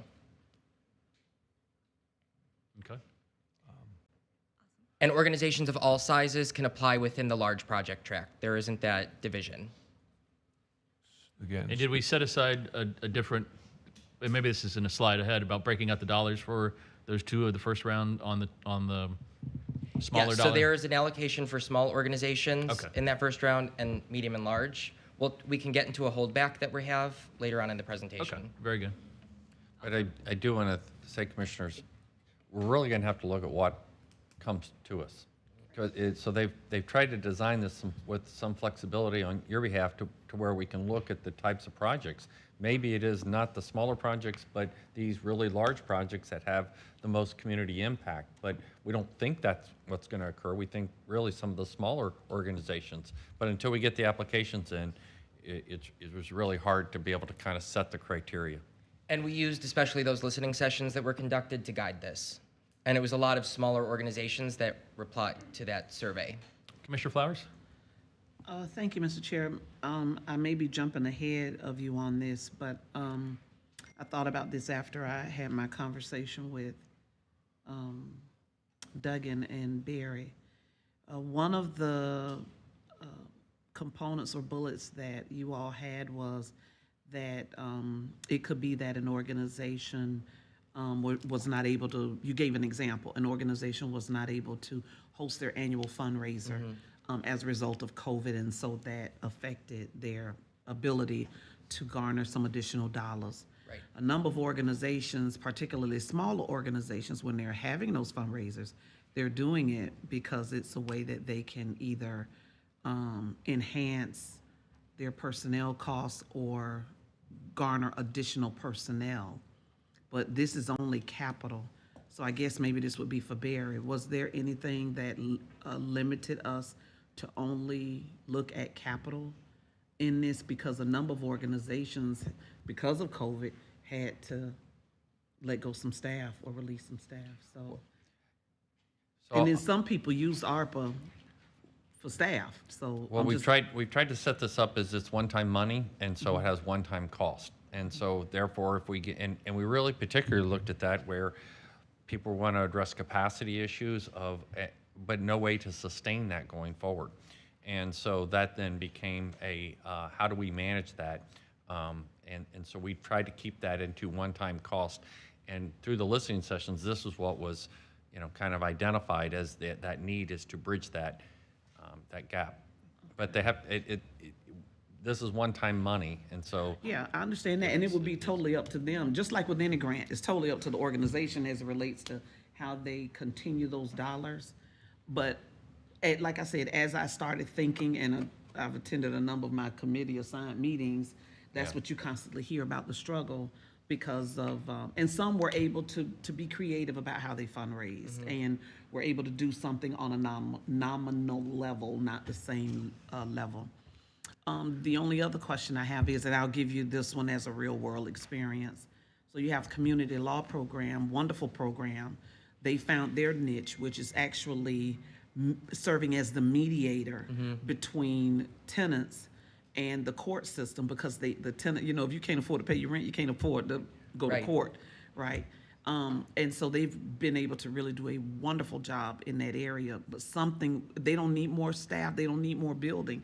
They need to be able to cover the cost for the courts for mediating. And I understand that that's, it could be ongoing, it's not a single purchase, but I'm just sharing that it's programs like that are very impactful, especially where we are right now with our whole rental assistance issues and all of that stuff going on. But based on what our constructs are, they wouldn't qualify for this. Not under this program, but there's other programs that they have been able to qualify under. Oh, yes, they have. Yes, you they know, have. I just use that as an And in example. programs that we've actually funded, as part of our housing program. So, so we've tried to do that through our other programs and limit this to one-time, nonprofit-based, community action. Yeah, I just wanted to ask the question about, because again, from the very beginning when we got these ARPA dollars, I said I would love for us to be able to put something out for the community, to be able to benefit from. I support this, 110%, but these are just either questions that have come to me by persons in the community, trying to understand and figure out how the decision was made, why couldn't this and like I said, those two questions came to my mind, but it was after I spoke with Dugan and Barry that I started thinking these are some wonderful programs. They have been funded through other arenas, and they've done a wonderful job through those other arenas, but this would have been something that they could have also. And hopefully some of the smaller organizations have flexibility. If they had money that they were targeting for capital, That they they can move shift it over to personnel, and we can. Commissioner Gerard had a question. Yeah, I think I understand what you're saying, obviously, but I think it's a slippery slope if we go down talking about operating expenses. We've also had people talk about how they spent down their reserves to almost nothing and, could use some help there. But I think as soon as we stick our toe in that water, they'll be back next year to ask for more money for operating, and we're not going to be able to sustain that. And I know that the agencies won't either, but, I'd much rather see this all go towards capital and, fill those needs that they've been setting aside for how many years, like we have. Commissioner Eggers. Yeah, a couple of things. One, the point you just made, I think is really good, because small businesses do have a lot of flexibility. They can shift funds from their capital to operating, and then they can backfill their capital requirements through this program. You had the large capital, and these are up to numbers, right? So Right. So I see 10 million. I think it's important we say up to, so that the residents understand if we stop at 7.5 because we want to put more in the other, Yes. then we stop, because the first phase, this actually is one phase for the large projects, and it comes due before the second phase of the small project starts. Correct. So we'll be able to know whether we want to do 7 million and shift more. Yes, to that second round. Or leave it at the 10 million. So, okay, so I think up to is a good thing to, I'm sure you will have that so that folks don't Yes, say. yes, on the website, we will correct it to up to, absolutely. All right. And then I was just totaling up the numbers, and I'm sure I'm missing some, but I came to 13.75 plus admin costs for for the organization. Is there a delta there? Yes, I'm there's a missing? delta due to us wanting to build flexibility into this. Just as you said, up to 10 million because we could shift it up to another part of the process. We're holding that back. Just if there's a flood of requests in this first round, we can use that holdback on those requests. Be about 3 or 4 million? It's about, I think, a little over 4. Okay. Okay, thank you. Yes, we're Appreciate aiming it. to spend it all. Absolutely. No, I get it. Thank you. Commissioner Gerard. Now I'm confused. So if I want to submit a large capital project, is there a top limit on what I can ask for? Yes, so that 10 million on the flow chart is what we have draft allocated to that process as a budget for a committee to make recommendations from. The ceiling to the large is 5 million. So you could request up to 5 in that process. Right, good. Okay. And the same is true for the other amounts you have on that? Right, that is how much we've initially allocated for a committee to decide on. Okay, and there's no floor at all? No, there's no floor to either. Commissioner Seal. I noticed that you are including acquisition of lands. Could this allow somebody who has an environmental land project to apply? We have not considered that yet. I don't believe that's the intention of this because it is for, we do say, and Rose will talk about eligibility in a second, direct service. It would be, while there is a public benefit, of course, it would be hard to demonstrate a direct service provision through an environmental project. I just want it clarified. Yes, yes. And we can add that as an FAQ, certainly. So it has to be a public service? Correct. There has to be, there is a question about Public park is a, public benefit. but a public park is a public benefit. I suppose we're thinking more human services and. No, I know what you- Yeah. So I'm expanding. That's why there's creative Obviously, grant we have- writers out there. Again, shifting money. And again, that negative economic impact might be harder to demonstrate on an environmental project in terms of within the categories of economic impact we're talking about, fundraising loss of grant revenue, laying off of staff, that all collectively is on the rubric and is evaluated. So they could, even if they are creative on a grant application, when it goes to committee review using that rubric, it's not a guarantee they would score highly. All right, carry on. Okay, eligibility. Awesome. So to echo some of the things that hello. To echo some of the comments that we were talking about, we want to review the eligibility criteria. As we said, we do need Pinellas serving 5013C public charities that have been operating for at least a year at the time of application launch. We, going in line with the ARPA philosophy, those nonprofits will have to demonstrate an unremedied negative financial impact from the pandemic. And thinking about some of the other funding streams that we've brought up today, there are certain organizations who will not be eligible for this specific grant funding process, and those include public schools, universities, hospitals, libraries, and other government institutions and entities. Okay, so let's talk about that. Awesome. The hospitals, I understand a lot. The last couple, specifically libraries, in incorporated areas certainly have access to ARPA funds through their cities. But there are folks that are in the unincorporated areas that may not have the same access. So maybe you could you speak to that? Because I know that people are listening right now about recreation and they're talking about libraries. And you're saying right now, according to this eligibility, is this yours, ours, or is it the ARPA restrictions? A combination of all. Okay. We've looked at the final rule. We've also considered what money has been made available. And a core criteria for this is not if you've received money from ARPA, you aren't kicked out. It's general categories of organizations. And so we are really thinking direct service nonprofits. And though I think libraries would have to get more creative if they were to fit the criteria for this. So the difference that the Commissioner's talking about is if you have a municipal library, then they come under the city. But there are some special library districts Right. Okay, or recreation districts and unincorporated. So the question is whether they're eligible or not. Well, so, you know, in trying to put this together, we were really targeting what the commissioners heard and what we've heard throughout the pandemic, which is, you know, nonprofits that suffered a significant setback. They lost revenue. They needed freezer space. They needed, you know, and some of those. Other organizations that have a tax structure didn't feel that same impact. So yes, it's a, this is an opportunity for them to be able to go after, you know, come after funding, but they didn't feel that same negative impact as like a nonprofit. And so we see this as that we believe that we're going to get more applications than we have money, you know? And so it's a question of how do we set these priorities?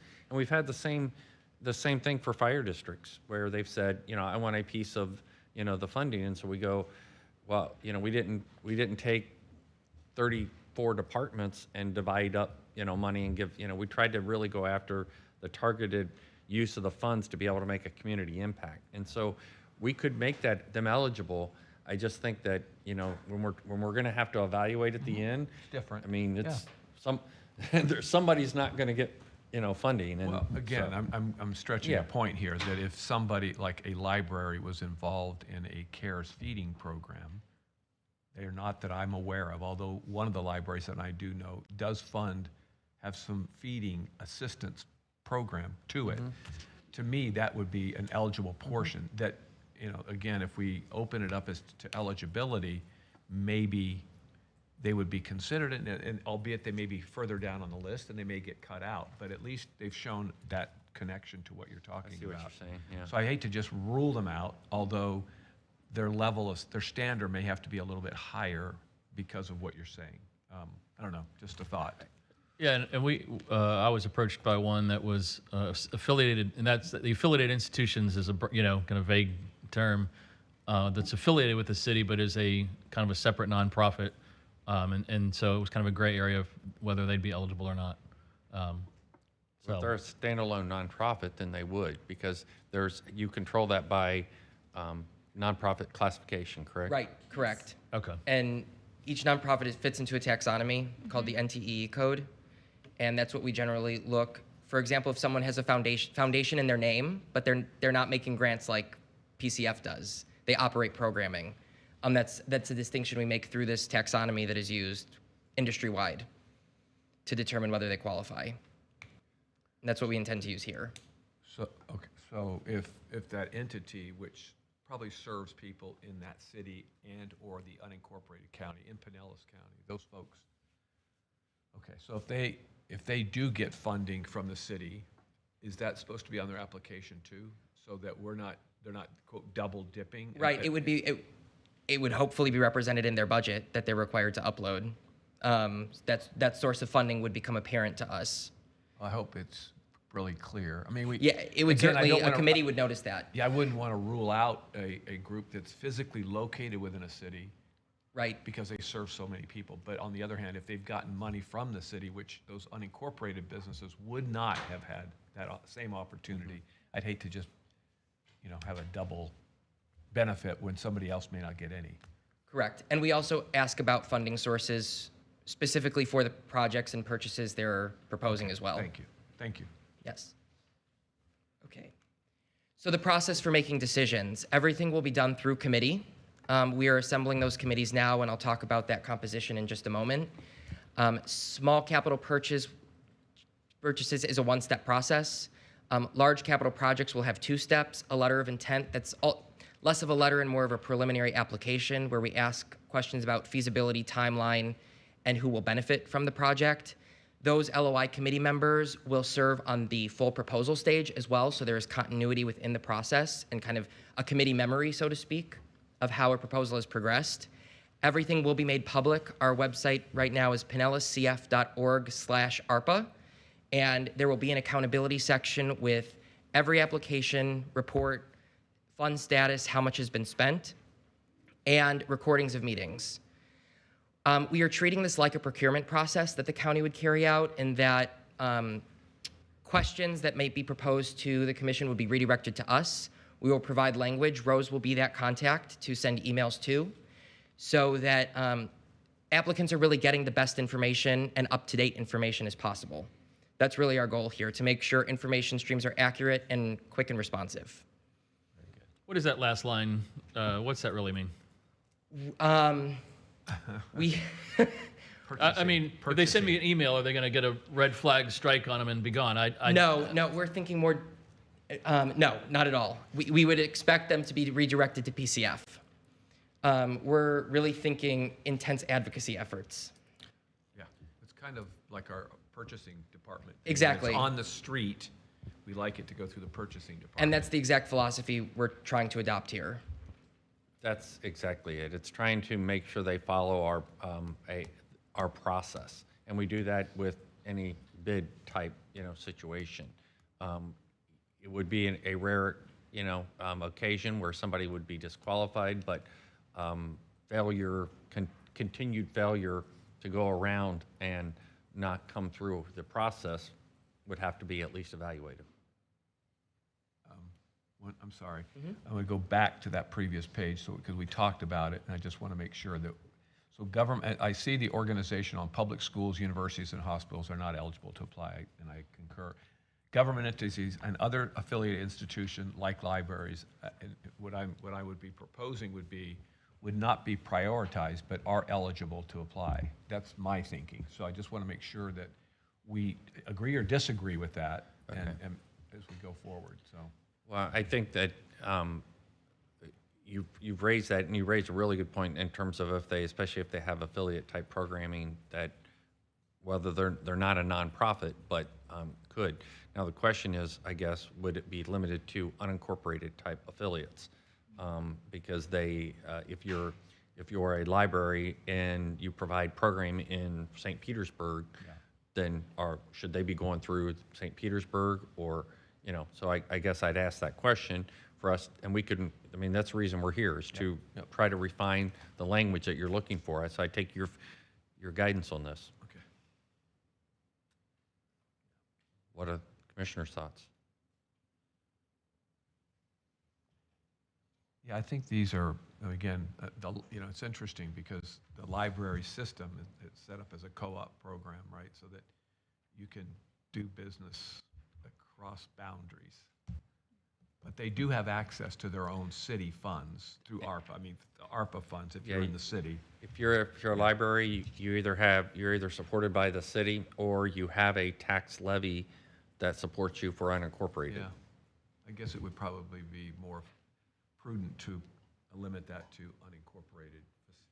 Or we say that if you have affiliate programs and try to get to the heart of it, which is community impact for unincorporated. We can work on whatever language you want. Clearly the application is going to come in and the request is going to be made. They're going to say, well, that doesn't fit. That's way down here. Or if it does have a feeding, a CARES type program, well, that does rise up. And so it's in an unincorporated area and it does provide that. I'm just thinking of the poor committee because the creative grant writers are going to get really creative on this, and but I understand the concern, and I've heard the concerns raised, because people, especially some of our good community partners, they feel as though these were dollars, we should get part of them, and unfortunately, I can't go to the grocery store without people saying the same thing, right? And there's a lot of potential uses of dollars, but so we were trying to limit it. But if there's other types of things, I guess that's the hard part. Yeah, the subtlety of will not be prioritized, but are eligible to apply, is already in the system, right? You may not have to say that, but maybe it deserves being said that. Well, and I've talked to several of them, and I've said, that are incredible organizations that do incredible stuff. But I go, you're going to be competing against a group that does this, and they go, oh, I understand. Oh, So I think there is a priority process that we're going to go through anyway. I just hate to be so on that part. But anyway, it'll be one of those things that we won't know until we know. If you want, we could say. We could take the use of libraries out. We could certainly make it available that if you're available through other ARPA funding streams, that would limit it on the municipality. Or we could say it's not a nonprofit. One of their criteria they were trying to use this is around the definition of a nonprofit, and they're using the coding. And that's a reason we tried to exempt out the other entities, because they're not going to have that same qualifying status. And that was a key criteria, because there's lots of organizations that probably wouldn't have a nonprofit status that could apply. And they were trying to keep it in a way to where you can verify tax income, income statements and everything to manage the grant process. Commissioner Gerard. I don't know. So specifically, would Creative Pinellas be an affiliated organization? I mean, they are a 501c3. I mean, I kind of would like to stick with the 501c3 category because I think the things like libraries and community or recreation have other avenues of getting that funding from us. We might make it hard sometimes, but they do have a way of getting funding. They have the MSTU. They have the grant fund. MSTU, and they can Got ask Penny. for capital projects, and some of them have capital projects in our penny plan and all that, but the other, that's just to complicate things, I know.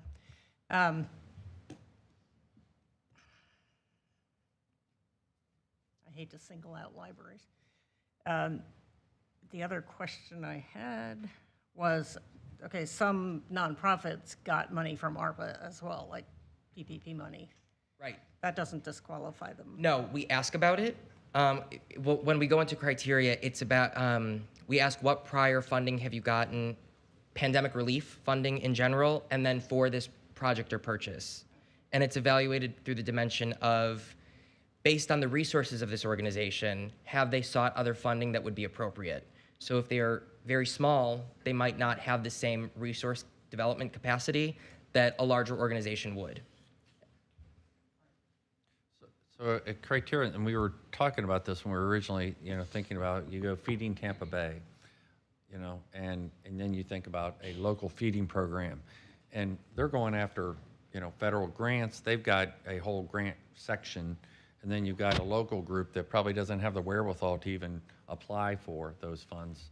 And so trying to differentiate the different organizations and put the money where it's, has the most impact. So we didn't exclude churches. Churches could come if they had like a feeding program or some other kind of. Exactly, Yeah, okay. provided it's available to the community at large. Oh, yeah, That's the distinction. of course.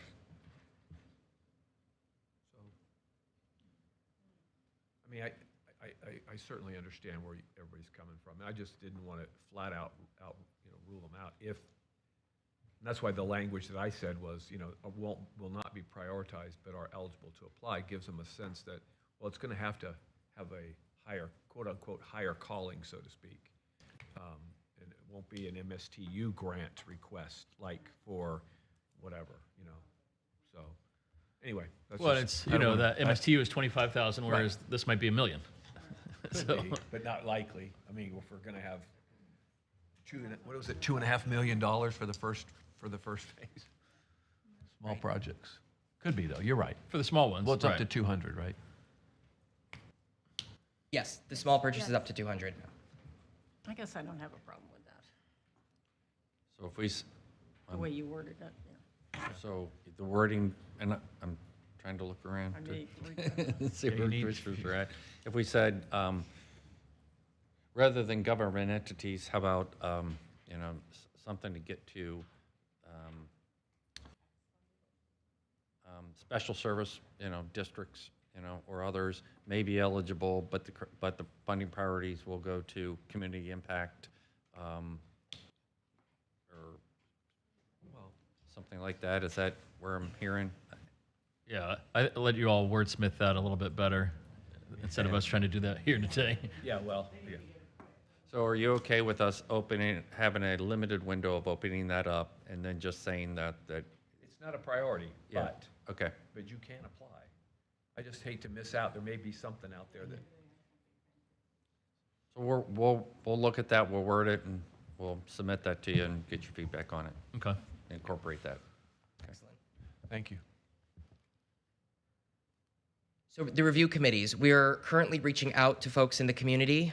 We are looking to replicate the success of the Pinellas Cares Nonprofit Partnership Fund. That was a very successful committee. It was diverse based on identity, lived experience, geographic location in Pinellas, education and industry. Specifically for this, different from CARES, is we're looking for those with a construction and architectural type background to ensure that when they look at a timeline or a phased project, they can say, oh, this could happen, or it's a no. So they can provide that experience from their work. We will submit names when we have them. We are vetting for not just experience, but conflicts of interest. If a person is associated with an organization that even is looking at this, we don't really want to be involved with them as a potential committee member. So they were hoping to have that here today, but they didn't want people to see it on TV that their names are up there and they haven't been Exactly. contacted yet. So I saw the blank white sheet attachment. they're working on contacting them, but they haven't completed it yet, and so we didn't want to bring it up here today until they've contacted and got, agreement from the members. So the rubric and the criteria, Rose will talk a bit about. Thank you. So for this, the PCF team has been working really intentionally and diligently to create an objective and equitable scoring process and rubric. Some of the things I want to point out that these reviewers will be looking for is that alignment between the organization's mission and the actual request they're putting forth in the application. We also, again, in alignment with ARPA, we need to see a clear demonstration of that negative financial impact from the pandemic. We will also be prioritizing nonprofits that are headquartered or serving communities in qualified census tracts. So our reviewers will be checking that geographic address in Pinellas County. We also will be asking the reviewers to take a look at the representation of the organization and their connectedness to the communities in which that they serve. And then as well, as we mentioned earlier, this is a one-time cost, an investment in their capital, so we want to see that organizations have the ability to cover any increase in operating costs based on these projects and purchases. Now, to dive into the large Hang on one second. Go back to that. Qualified census tracts, are those clearly identified? Yes. On the application, we have a link to a map that allows organizations to see where they are. And they can describe whether they're headquartered or servicing, or Gotcha. both. Okay. And Very both good. is ideal. Yes. Very good. And keeping the same goals of keeping it equitable and objective, a lot of the reviewing criteria are consistent across the small purchases and the large projects. The key differences that reviewers will be looking at for the large projects are their proposed timelines for the projects, the sustainability plans, again, to make sure that they can carry out the project successfully and can cover any of those increased costs, as well as the going back to the funding sources, that these applicants have sought out a diverse funding sources for this project. Yeah. Microphone. On the small purchases, again, you just sat through the economic development group meeting, and they had points for each of the criteria. I'm assuming this is going to be quantitatively Yes, pointed, so yes, it's it not ranges. just be like, well, I feel like I like this one better. Right. No. It's It'll- generally a scale of 1 to 10. Okay. We have rubrics that if we can dive deeper into, No, but I just want to make sure yeah, there's a. point values will so be I can assigned go to back everything. and look at the value system. Absolutely. absolutely. And so under getting back to qualified census tracts, that's going to be based on, how is that scoring going to be? Like, I mean, just give me an example. Like, It will be more binary, where are they there or not? Yeah. And they will identify where they are and will verify that they are on that fits within those zones. I mean, that's, so all things being equal, one that's in the qualified census tract area would do, everything else being equal, they would rate higher. Yes. That's why I was trying to get a feel for, like, is 100 points and that's 5 points, or is this It's up to 10. up to 10 out of? What's the total scoring system? I would have to add that up, but I believe it's close to 100, I believe.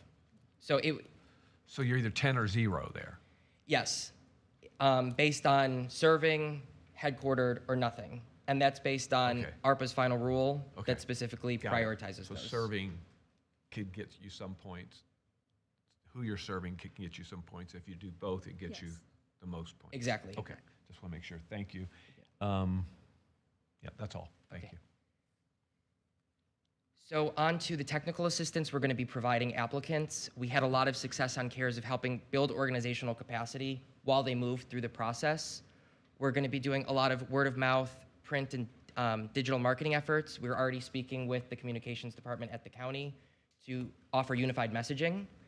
That website of ours, pinellascf.org/ARPA, will be that centralized location for eligibility, a link to the grant system. We're hosting 3 webinars that dive into ARPA 101, the process as a whole, those small purchases, and those large projects. We'll also provide post-contract technical assistance about how to invoice us, how to spend. With CARES, we had Fiscal Fridays where people could drop in and ask us questions. We'll be conducting those again. And the Foundation for a Healthy St. Petersburg has a loan fund that will help organizations that are on a reimbursement basis to be able to carry out those purchases. And in terms of our relationship with the county, we, again, as I mentioned, will be providing draft language to redirect questions to PCF and Rose. We're collaborating with the communications staff, and we want to have you all involved in the funded project. So if there is a ribbon cutting or another possibility to see those purchases in action, we would certainly be happy to bring you along and celebrate together. And that concludes our presentation. Further questions? And this is like after, in the next stage of it, but every organization that I've talked to recently tells me they're going to be buying a van, or that will be a very common purchase, and that's in one of your examples on the website. If we had, let's say we awarded 20 vans, would we be work with the applicants to say, okay, I know you normally buy a Ford, but we can get a group rate at Chevy or something like that? Will we go to that kind of level of trying to get the best bang for our buck? We can consider that once the recommendations have been made and approved. We can certainly work with organizations to do so to be most cost effective. Okay. I've heard the van, the 15 passenger van is. It's going to be popular. They're going to be a run at Maher Chevy down there. Yeah. Or Walker Ford. Further questions? All right, we really appreciate all the work that's gone into this and the path that it's taken to get us to here. But there's a lot of people excited about it in the community, and you're going to be hearing from them very, very soon. We're excited for it. Thank you so much. Thank you. And I did, before we leave this topic, I wanted to recognize that we have former Commissioner Sally Parks in the audience. And thank you for being here, Sally. Sally, we're short a couple of commissioners today if you want to come up and vote. You really are offering. All right, Mr. Administrator. Last item on the agenda, Commissioners, is the agenda briefing. If you want to pull that up, we'll begin. The first item is presentations and awards is the Purple Heart Day proclamation. Under public hearings, the first item is the tenant bill of rights. You've received a lot of communication on that, and you'll notice that the revised addresses the source of income, and it also addresses the notice of rent increases, which was a criterion. And they have coordinated with both Tampa and St. Pete on staff in terms of where they're proposing to go with that, and they'll be able to outline that for you on Tuesday in terms of what other programs are looking at. On to item 4. This is a new grant. This is a Gulf Coast Jewish Family and Community Services, and they received this grant, and so it'll provide a target and get folks that have been recently treated with naloxone or who are at risk of overdose. And again, this will be quick response teams. Item 5 is an award of bid to Tom's Sod Services and Quality Sod and Landscaping. This is a cooperative bid that is administered for the entities that are listed there. But as you can see in the next bullet, the price increase has gone up 16.5% since the prior 12 months, and so that's something that we're seeing, across the board, but wanted to point that significant increase out. Item number 6 is an award of bid to Portline Waterworks and Ferguson Enterprises. This for industrial plumbing supplies. And the breakout is down within your packet. It's one contract, but two different firms for different components of those that were bid. The biggest being with Core and Main, Portline, for the types of repair equipment and supplies that they provide. And then the last one being $90,000 let me come back up on that. It's got two different pieces, Ferguson Enterprises, and they have groups of types of purchases. That amount is 2.3 of the $2.7 million contract. It's a 24-month contract. Item number 7 is award of bid to Johnson Controls for preventative maintenance and repairs, and this is out at, obviously, utilities. This is at their laboratory. Annual expenditure is about $273,000. Item number 8 is a funding agreement with Gulf Coast Legal Services for legal aid services. This comes out of a combination of court fees and general fund, and this is a new agreement for 5 years. Item number 9 is annual certificate for the Lellman Solid Waste Collection for their non-ad valorem assessment role. They're holding the assessment fee at $16 per month, and that's been for I don't know how many years, but several years. Item number 10 is an agreement with Conde Holdings. This is a proprietary chemical control blend that they use in the water system. Pointing out that, another significant cost increase, and that's the reason they had to go to a new contract, is the contractor simply wouldn't hold their price. And so the chemical blends increased from $5.05 per gallon to $9.43 a gallon within the last year. Barry, and to that point, and I understand that adjustment, but this market's going to fluctuate again.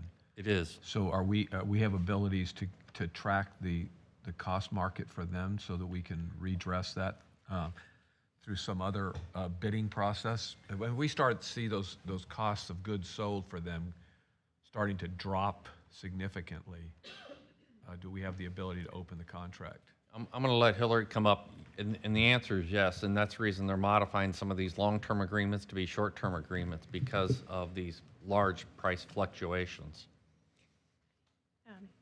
Commissioners, Mr. Chair. That's correct, Barry. So we are also, in parallel to this contract, this is a sole source chemical, has to do with lead and copper corrosion control in our pipes. In parallel to this, we have initiated a pilot study to look at other types of products so that we are not, just to make sure this is the product that we need to stay with. We are also partnering with Hillsborough County on this effort. If there's another product that can do the same thing, we're going to be looking at that in the next few years. Okay, so I guess getting back to the question, they're raising their prices because of their costs. Yes, the unit prices are adjustable at 6 months after the date of an award, with an amount not to exceed the average of the producer price index or 50%, whichever is less. Okay, so, and we have the ability to track those. I mean, whatever makes up their cost has driven this increase for them. Yes. So we can monitor those things so that if they start to come back down to reasonableness, we can look at that contract as well. Yes, we will be doing that. Okay, thank you. Thank you. Item number 11 is agreement with Nowco and Ecolab Company for the purchase of whatever that is. It's a copper removal agent, 5 years, $1.5 million. And this reflected a 5.4% increase over the previous year. Item number 12 is increase in a funding. So this is with the Highway 19 and State Road 580 to Northside Drive. You previously approved this. This is the our portion of the work with FDOT, sorry, and so this is the actual cost based upon the bid. And so, as you can see, the costs come in above what was projected, and this item and item number 13 is covering our portion of those costs. Item 14 is a purchase authorization for Sella licensing maintenance services, $5.4 million, 7-year term. And again, this is based upon it being rolled out and ending the original service agreement. And not to belabor, because we're seeing this on it, but how much deep dive do we do on those cost increase? You know, market conditions, you know, and it's a $3 million on a $6 million, you know, it's not a 10% or a 20%, it's a substantial. So how much work are we doing to verify that these are accurate? And I'm going to have to, I mean, obviously, you heard Hillary, and they're looking at that and even to the point of looking as they're an alternative type of way of accomplishing the same thing. But that is, I think, something that purchasing is looking at. I would have to have them speak to the individual contract pieces. Those Commissioner companies. I just wanted to say I'm that City of Largo is looking at building a new city hall, and the cost has doubled since they started. Since the estimate they got in January, it went up 30 or 40%. It's craziness. However, I did hear that the commodities part of that, copper and all those things, are dropping sharply, so we should be looking for decreases in a year or so. Commissioner Eggers? Yeah, I mean, yeah, I think these companies do a real good job of monitoring their costs when things are going up. I'm not sure how close they look at them when they're going down. So so we have a way of doing that, I think is important. The other thing is that, and again, that's not for today's discussion, but we have a lot of capital in our program that's coming up, and we're really experiencing highest costs in such a long time, exponentially higher costs, and there might need to be a discussion at some point of how we might delay some projects that aren't critical in nature to wait till we get some kind of control, or not control, but so those prices start to come down a little bit. Along those same lines, and again, not to get into it, but this issue that we had this past week with that one line, the wastewater line breaking. My question was, do we have others? And the comment was 17 others, all in the CIP, but just, you know, and that means within 6 years. I'm wondering, because that's one area where we did have a significant increase in rates to our residents, and we said there was reasons for that, upgrading our plants and upgrading those lines. So if we have lines breaking all over the place, when we could anticipate maybe doing them sooner rather than later. Those are different than the other capital that I'm talking about. I agree with that, Commissioner. And you know, and to your point, you have approved rate increases to be able to address this backlog in maintenance that hasn't occurred within the utility system. So you are playing catch up. I think they've done a very good job in a pretty short time period of getting out in front and, you know, putting those projects in motion to be able to design, engineer, and replace them. We'll have to look at this particular area and where those other 17 projects are. And I think that's something that staff can bring back to you and show you where we're at and what we can do to make sure we're ahead of the curve to where we don't have those types of large breaks. And that needs to be a priority. And so 100% agree with that, you know, and we will certainly do that. On the other capital projects, yeah, there's no question you're seeing it, and you're seeing a lot of federal money come out. You know, I was talking and with Jill and with I'm sorry, damn, I hate when that happens.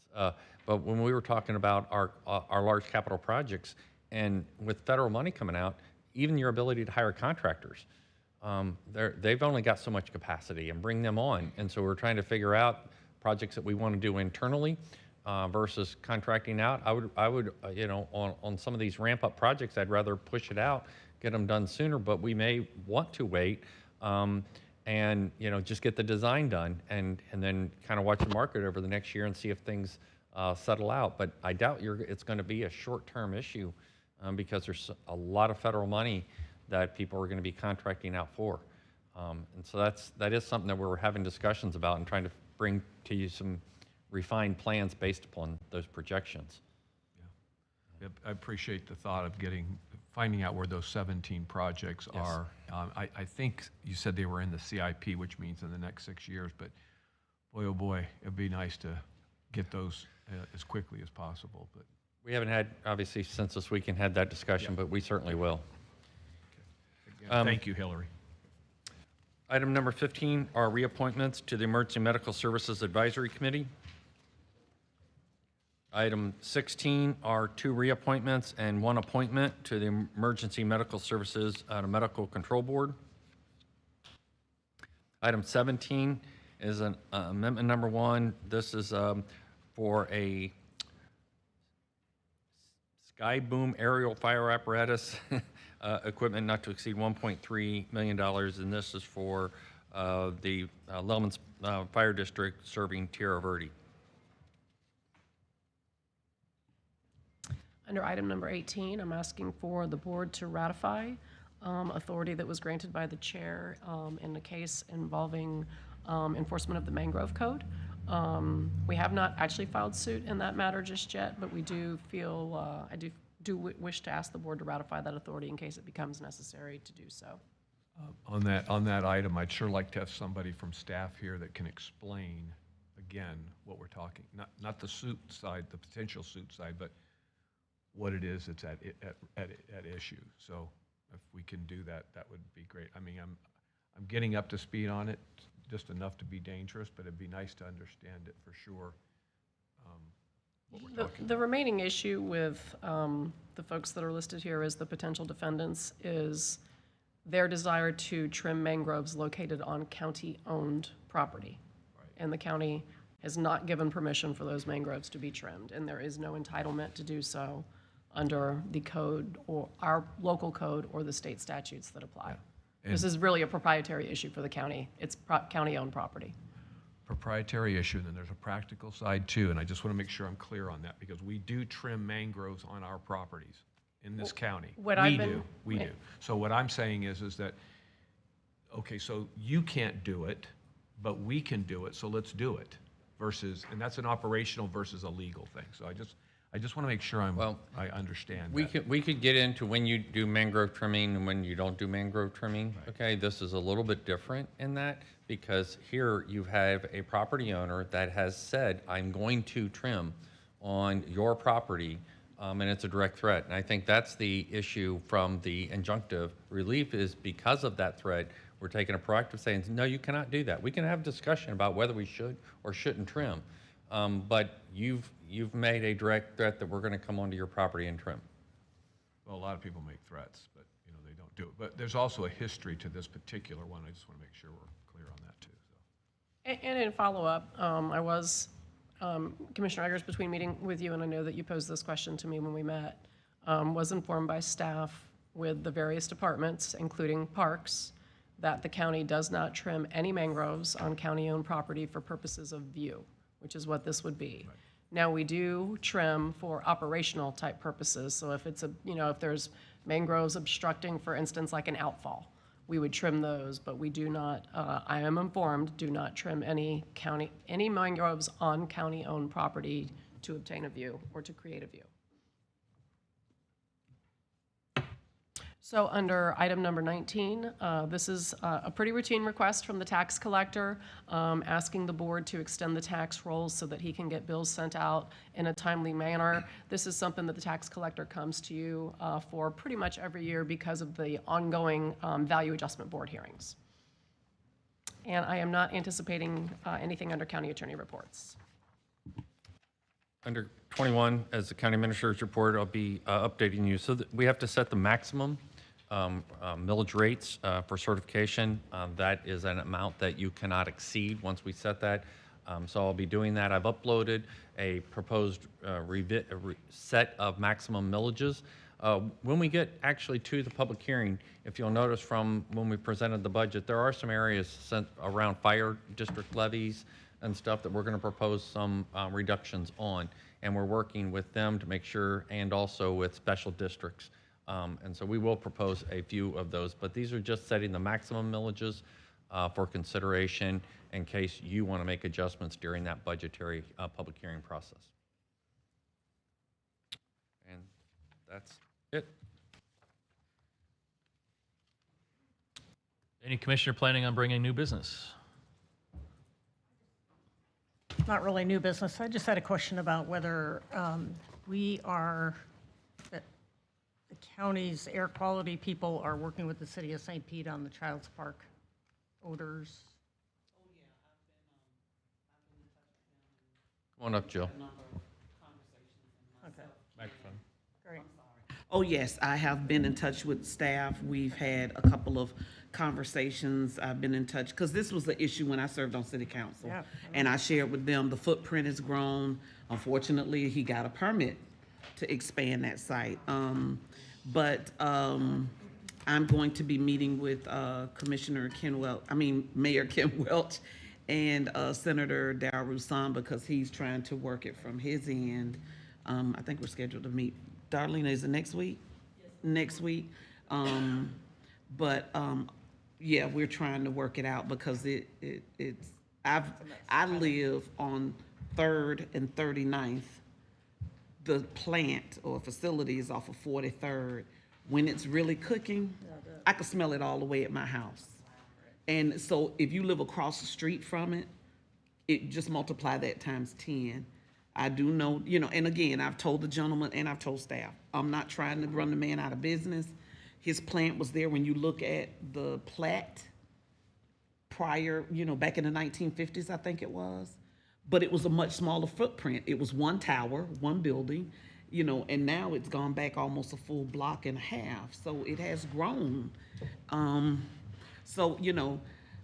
state gives the permitting, but then they make us do the, enforcement. Well, we can, so anyway, I'm sorry. But yeah, staff has been wonderful in working with me on trying to find some kind of middle ground on this. Habitat's built a couple of homes across the street. The woman pulls out her filter. You can see the black shards in the filter. So it's, you may not be able to see it like as, how you can see stuff filtering down, but so it's, you paid all that money for a home, even though it's through Habitat, 15-year mortgage. But, now you got health issues, breathing issues with your children and things of that nature. So staff is really working hard and really trying. Staff has been out there. Air monitors. She done walked away.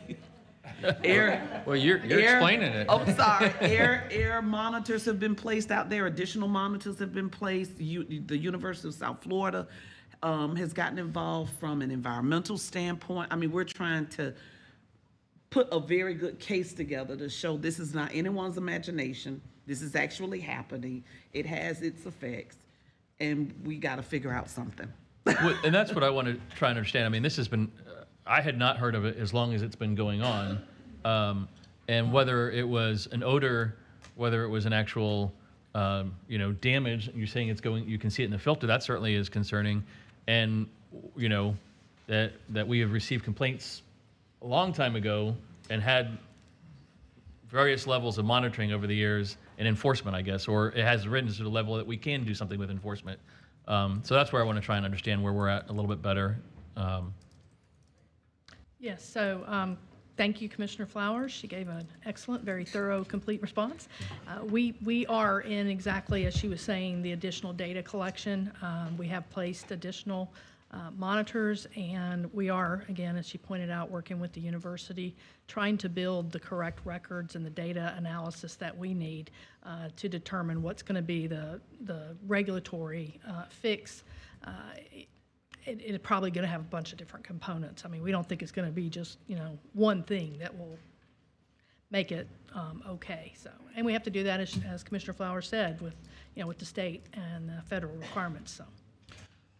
Yeah, when I first came on the commission, we spent the first year with the fog plant on 66th Street in Pinellas Park with odor. I mean, that was all we talked, every meeting. That was all we talked about before he went out of business for different reasons. But do you remember that?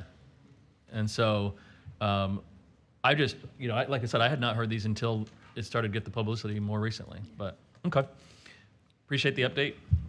Commissioner Eggers. No, and just something else. I know we talked extensively at the last meeting and actually entertained listening to residents speak about their community in Lakeshore Estates, about the ditches in front of, I don't know, Barry, I think it was 14 homes, 20 homes, something like that. It was a different, I don't remember the exact number. The discussions that I've had with Barry is like, well, we just need to let this project be completed because we're mobilized and we're doing it. To the extent of having a broad policy about ditches in our county, I'm not saying I want to go there, but I would like to at least, let Barry think through what it would take to at least, when this project is over, to take a look at that area again and see if or what might be needed to change it from this ditch system, which just, well, anyway, this ditch system to a covered, a different swale system, if you will, like the rest of the 240 odd homes that are there. So I just want to be able to bring that up here. And Barry, maybe if you could give some thought to what that process would look like so that you could bring it to us to at least consider it. And if not, if the commission doesn't want to consider it, that's the prerogative of the commission. But I just wanted to take another look at what just seems, again, from a layperson's perspective, something that we could do something about possibly. So again, going back on this project was designed as a replacement in kind, which means if you had a ditch before, you're going to have a ditch after. And that was put out in the public meetings, and I'm not saying the residents should buyer beware or anything like that. I'm not going there at all. It's hard when you're looking at a construction project to know exactly what they're facing, but that's the way the project was done. And I have walked that area and with the project manager and talked about options and alternatives. And but after you've activated a construction firm on site, you can't re-engineer it, and especially in this particular case because the ditches act as a filtration because in fact you don't have a retention pond. And the only place you could put that is in the community park. That also would then would have triggered a SWIFMA permit, which estimated at a year minimum. So there was just no way of addressing some of the concerns, even if the commissioners wanted to put more money into it. It was really too late at that process. So we do believe that a lot of the concerns will be alleviated as the final gradings and stuff come in place. They're looking at standing water and saying that that's going to be, I'm going to have mosquitoes and things down there. Well, that won't occur once the final grading is occurring, and the depth of the ditching and stuff will be less. Now, they are working with them to try to alleviate any of those issues, but again, they had ditches before, and so I understand the concerns, but this project's kind of too far along. If we get to the issue, and I told Commissioner Eggers that I'd be happy to meet out on site at the conclusion of this, and let's have that type of conversation. I don't know what we could do to fix this, but it's also precedent setting on anything we would do because we have ditches throughout the county, and so we'd have to look at the cost impact. Early on, I asked Kelly about if we did make modifications to this. I understand we've got a contractor and we really can't do that, but what type of percentage increase are we looking at a cost? And it's probably, I'll be 100% wrong on this because every project is going to be different, but you're probably looking at least 20 to 30% increase in cost. So now we've got to take off 20 or 30% of our projects where that would occur. I'm not saying that's not the right choice. I'm just, we've got to look at this, and I think at the conclusion of this project, then we'll have a better idea about when we're going into a neighborhood, what that impact is. And I don't think we can properly do that now because it's a kind of a war zone out there. And it looks really bad. And I understand why if I was a resident, I would be concerned too. But I did respond back to residents that have written in, and I know Kelly has also, trying to explain, some of these issues. And there's continuing to be additional information that comes in, so as long, we have that connection with them, just hope we keep responding to them. Because Yeah. there may be some information that they're sending that is valid questions to ask, and Right. it may turn out not to be, maybe to add a context, if you will, on swift mud permitting versus not having to get swift mud permitting for certain things that have been sent. I just want to make sure that we're in yeah. constant communication. They were, and I don't expect a resident to understand a swift mud permit, and Yeah. especially the filtration that occurs within the ditch and things like that. And so, we're not going to stop responding at all. I mean, I understand, I absolutely understand their concerns. And I will go out there as many times as that you or the residents want, because and we can learn, if there's something that we're not doing wrong, or that we should do differently, we'll think through that. And again, my final comment would just be that this has been like a 6-year project from design. It was. Way back when. And again, I'm not sure that everybody listens exactly specifically to your Yeah. point about, well, it was a ditch, so you're going to get another ditch. That necessarily registers Yeah. what that translates to. And just because it was doesn't mean it's the way it should be. And how we have a chance to upgrade. Yeah. There may be that's something we should be looking at. But, okay, well. I actually guess think the- it's an 8-year project. I think it began yeah, in it- 2014. almost when we came on, when Pat and, or Commissioner Gerard and I came on board. But so, okay. Well, I just want to be able to communicate, and my thought to them was that this project will go to finish as designed, and we'll take a look at it at that point and see where we are. Thank you. Yeah, the big thing was when going forward with this was for me was the grading, the angle, the grading when they replaced the grass and that kind of stuff, so you didn't have a 90-degree drop off when they're cutting the grass or something like that. Commissioner Gerard? Yeah, I just wanted to, I don't think it's a bad idea when this gets done to have that conversation about why we have to have ditches in the first place, because nobody likes a ditch. And how does that work? How do we make those decisions about, where are we going to pipe and where are we going to have ditches and swales and things like that? I mean, I certainly have a lot to learn about stormwater directing, and huh? And treatment. Yeah. Well, absolutely. Yeah, I mean, you can't just pipe everything out to the bag. You have to have it treated somewhere. And I mean, I think that's a good thing a refresher to have before every one of these. But like you said, not everybody listens when you have a presentation like that. And But I there's- think even for our own information, like, what's my response when people say, I have a ditch in front of my yard, can't you get rid of it? Can't you pipe that over? Well, not really, I can't. It triggers other regulatory I mean, issues. And Yeah, and it's not even just regulatory, but how do we, Get the it. larger issue of how do we contain all this water? We're a peninsula. Well, and you also have, whether it's a neighborhood road with 6 residents or a main corridor through a neighborhood where, and we're going through that in Lellman where, you have some main roads that you have no shoulder of the road. And if you go off a little bit, you're going to have, and it's a main corridor. It's not a side road or a cul-de-sac. It's a main corridor. So that has to be figured into the evaluation as well. Commissioner Flowers. Thank you, Mr. Chair. So I attended our advocacy committee with Career Source. And I don't know, because it missed my radar until it came up at our meeting, but, the state is looking at merging Career Source organizations into regions. And if they do that, we're not sure, what will happen if we would merge, if we would be required to merge with someone else, or if they will be required to merge with us. So in other words, like how DCF has your District 5 and all of that.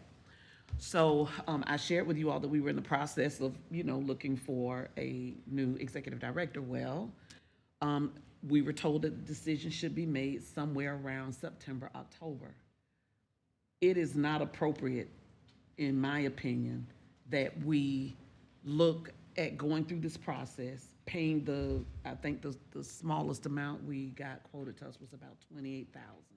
Paying that kind of money to bring someone on board who may not have a job in a few months. And being transparent to tell them that when they're interviewing, how many do you think would remain? So, I made the motion and it was unanimous that we maintain our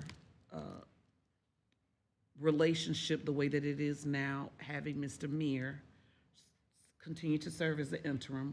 We will continue through the process of search because we had already advertised that, we'd already put it out to the board, it had already been voted and approved on, that information had already come here.